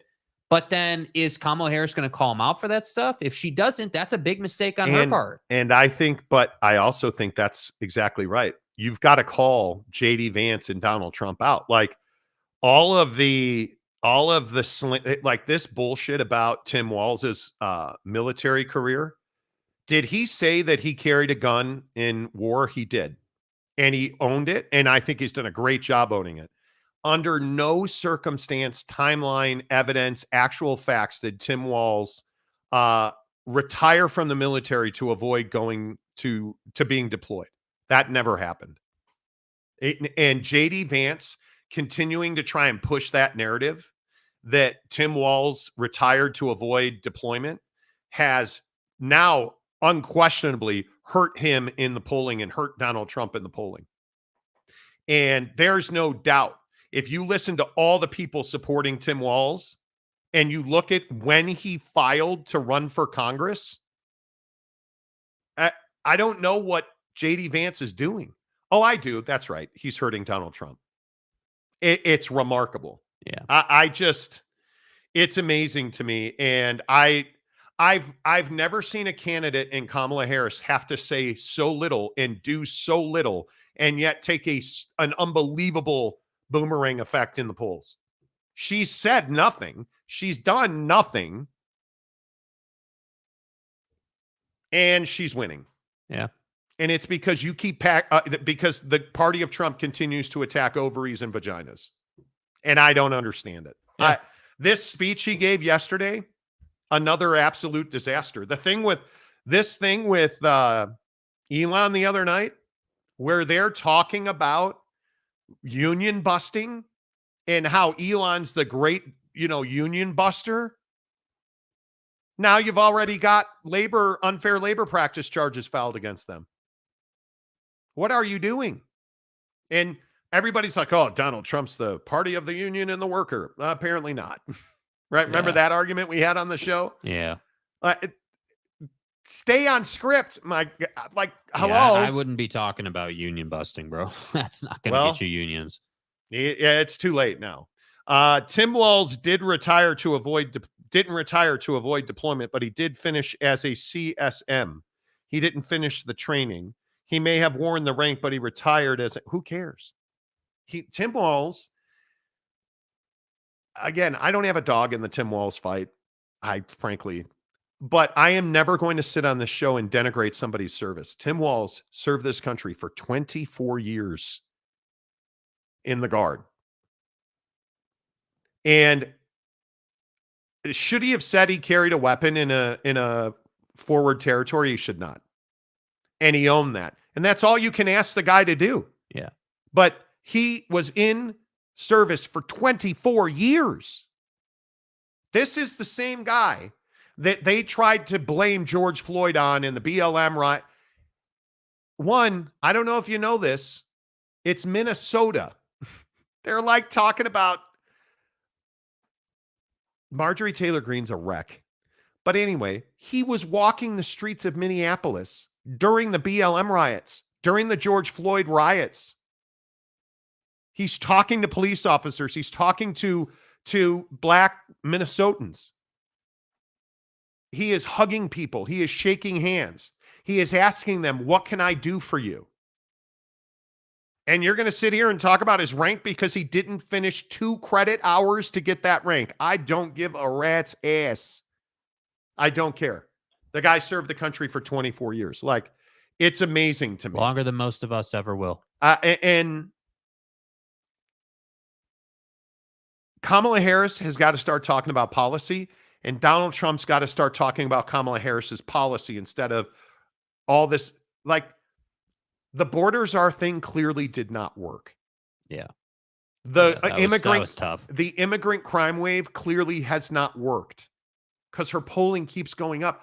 You realize she's within 2 percentage points on who likely voters think will handle the economy better. She's within 2 percentage points now. And hasn't really talked about what she'd do with the economy. I'm telling you guys, we're in the party of Trump is in the wrong place on all of this. Get your shit back together here. Regroup. I don't think you can replace JD Vance. They're thinking about it though. And if they do, I think the election's over. I do. And now you've got RFK trying to get a cabinet position allegedly with Kamala Harris. Did you hear about that?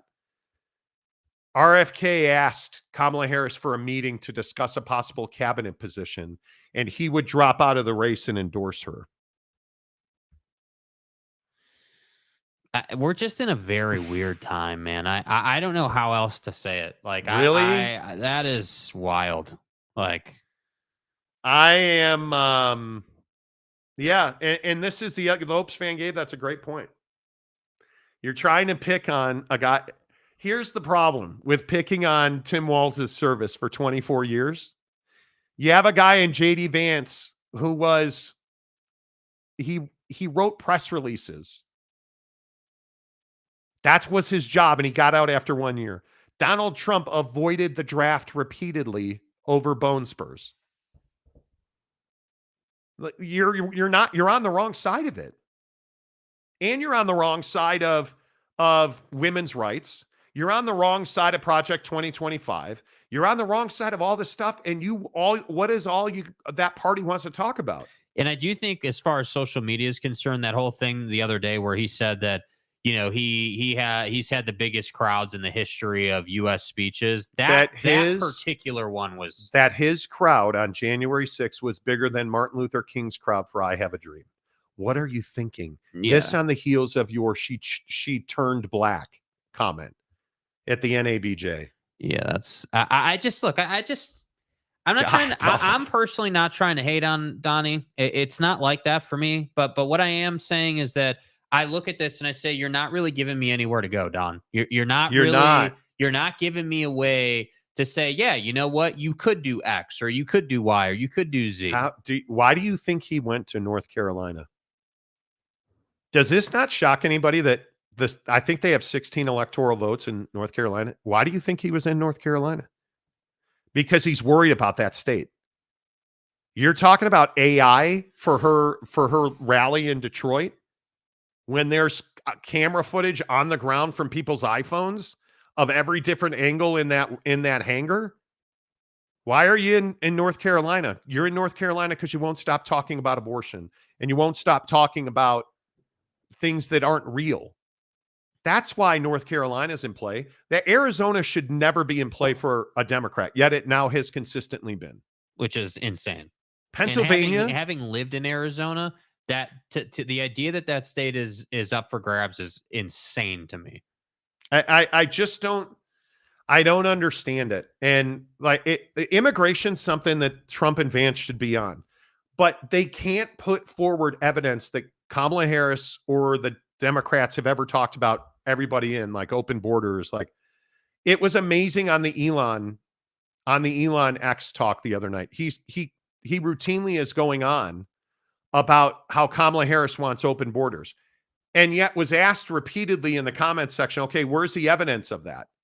And JD Vance said that the other day on CNN, and whatever the lady's name was, said, do you have any proof or evidence that Kamala Harris or Tim Walz or anybody in the Democratic Party has said that we should let everybody into the country? Is there any proof that that's her policy position? Is there any proof that no, the answer is no, there's no proof of that. She was the attorney general of a border state. And I don't understand why you just don't go with the reality is, hey, illegals are coming into the country. Go with your BS that it's the highest illegals in the country over the border in our history. And instead of saying black jobs, Donnie, just say they're taking jobs. Because people don't know, but when you say, oh, they're taking black jobs, the first question was, well, what's a black job, sir?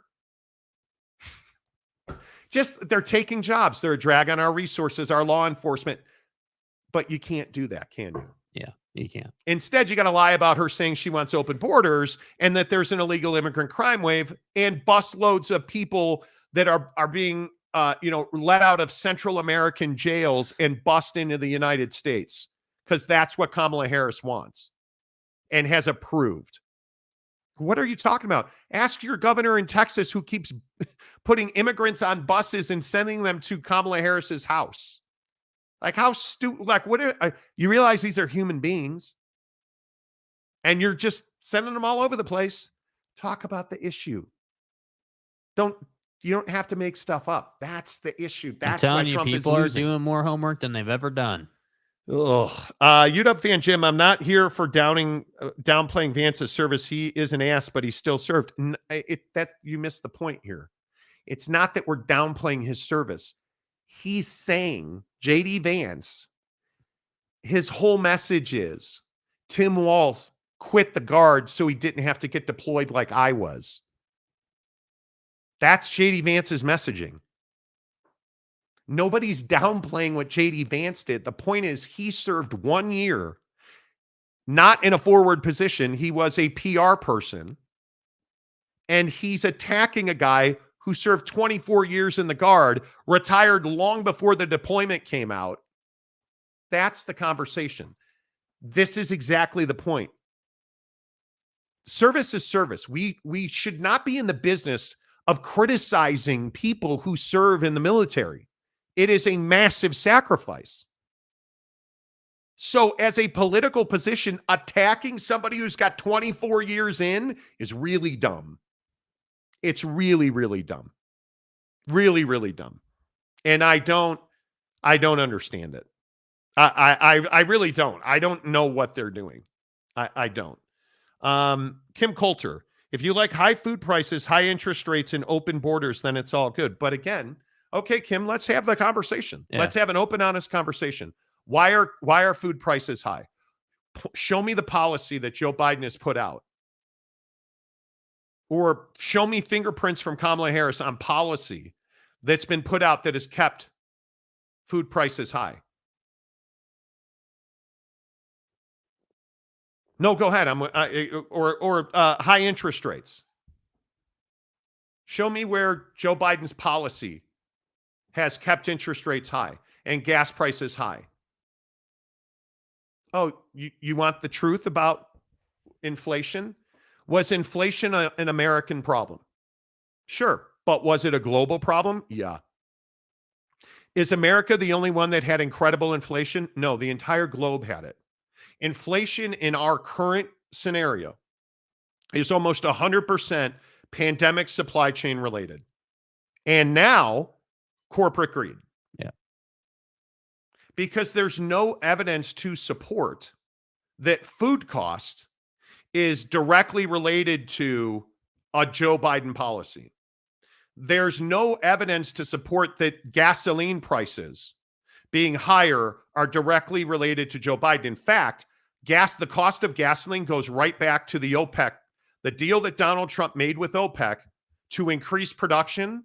And he said we would buy more OPEC oil, but then what did he do? He turned around and made a deal with Iran, which he promised OPEC he wouldn't do. So what did OPEC do? Slashed production, which did what? Raised the cost of gasoline. And I also want you to understand there's this conversation around, well, he doesn't drill. Joe Biden is drilling more than any other president in history, 13 million barrels a day. And when we talk about the strategic oil reserve, there is specific legislation that Donald Trump signed that requires presidents, including Joe Biden, to sell stock in the strategic reserve to pay down debt. So Donald Trump coming out and saying, well, Joe Biden, the strategic oil reserve's empty. It's not. Well, he's emptying it. The law says he has to, that you signed. Do you guys understand that Donald Trump and Joe Biden have both sold barrels out of they do that. They're mandated by law. So I'm all for bad policy. Afghanistan, the pullout of Afghanistan was poorly handled. Bad look. Border security, Kamala Harris should have done more about border security. But trying to hang inflation on Joe Biden and trying to hang oil on Joe Biden, could he be more aggressive? I guess. He's drilling 13 million barrels a day. More than any other drill, baby, drill. Joe's already doing that. What are you going to go to 20 million barrels a day? You're not doing that. And by the way, it's not an opinion. Those are numbers. Those are facts. They're on Google. I would encourage you to get on the Google machine, guys. It's all right there. What I want people to understand is we're all Americans. You can get pissed and talk about, well, Monty, you shouldn't be talking politics. We need to talk politics. Yeah. Oh, we're a party of Trump or Kamala Harris. I don't care if you're blue or red. I'm an American. I'm talking about the issues that impact my pocketbook. Energy cost impacts my pocket. Last month, I paid a massive electric bill. Nothing Donald Trump has said is going to change my electric bill. Nothing. Do you understand that natural gas? This is the other thing that people forget. Natural gas. Why are we self-sufficient in natural gas? Because of how much we're drilling. And do you really want to go abroad and go find natural gas? Where does the world go when they need to buy natural gas? They go to Russia. You going to Russia to buy natural gas? I'm not. Come on. Let's have a real American, not Donnie or Kamala conversation about the issues. That's what we're supposed to be doing. We're supposed to be supporting each other. Like, I got a comment on TikTok the other day that was ridiculous from a Trump supporter who said, I'm un-American, and he hopes great pain and destruction comes upon the youth of this country while they are being educated. And I'm not going to say the phrase because I think YouTube will flip out about it. But it's ridiculous that that's where we are. If you don't understand economics, if you don't understand why inflation is where it is, direct message, DM me, I'll send you all the information. If you don't understand why gas prices are where they are, DM me, I'll send you the information. Or just get on Google. Get on Google and look at inflation rates, global inflation rates. And during the before the pandemic, during the pandemic, after the pandemic. It's not hard to understand, man. If we are at 2.5% inflation, that's exactly, as an American, you should be like, whew, Or humming. We are humming as an economy. We need to get a rate cut from the Fed so that people will start buying homes again and start buying cars again. And we've seen a little bit of a bounce in cars, but we've got to get mortgages moving again. And mortgage rates are heading in the right direction, but we need the Fed to cut the rate so people can start selling and buying homes. Because what you can be damn sure of is that potential buyers who haven't bought are ready. They're thirsty. They want it. And they just need to be put in a better position. You just have to know that. And you need to get your ass out and vote. I'm begging you to register to vote. It is really easy to register to vote. Register to vote and then vote in this election. Please, I'm begging you. I don't care what side of the line you're on. If you want to vote for Donald Trump, damn it, that is your American right. And I want you to exercise it. You want to vote for Donnie? Please. You want to vote for Kamala? Please. But vote for somebody. Get out and vote, man. I'm begging you. I'm begging you. Good conversation as always. I appreciate all your input. I think it's imperative we talk openly and honestly about the issues affecting our families. That's what we're here for. The Monty Show, as always, presented by The Advocates, theadvocates.com. The best injury attorneys in the business. If you get hurt at work today, theadvocates.com, the injury attorney experts, the workplace injury attorney experts. Chat with an injury attorney live online, and it won't cost you a dime at theadvocates.com. Until tomorrow, yes, we have a Friday show. Say goodbye, Jake. Goodbye, Jake.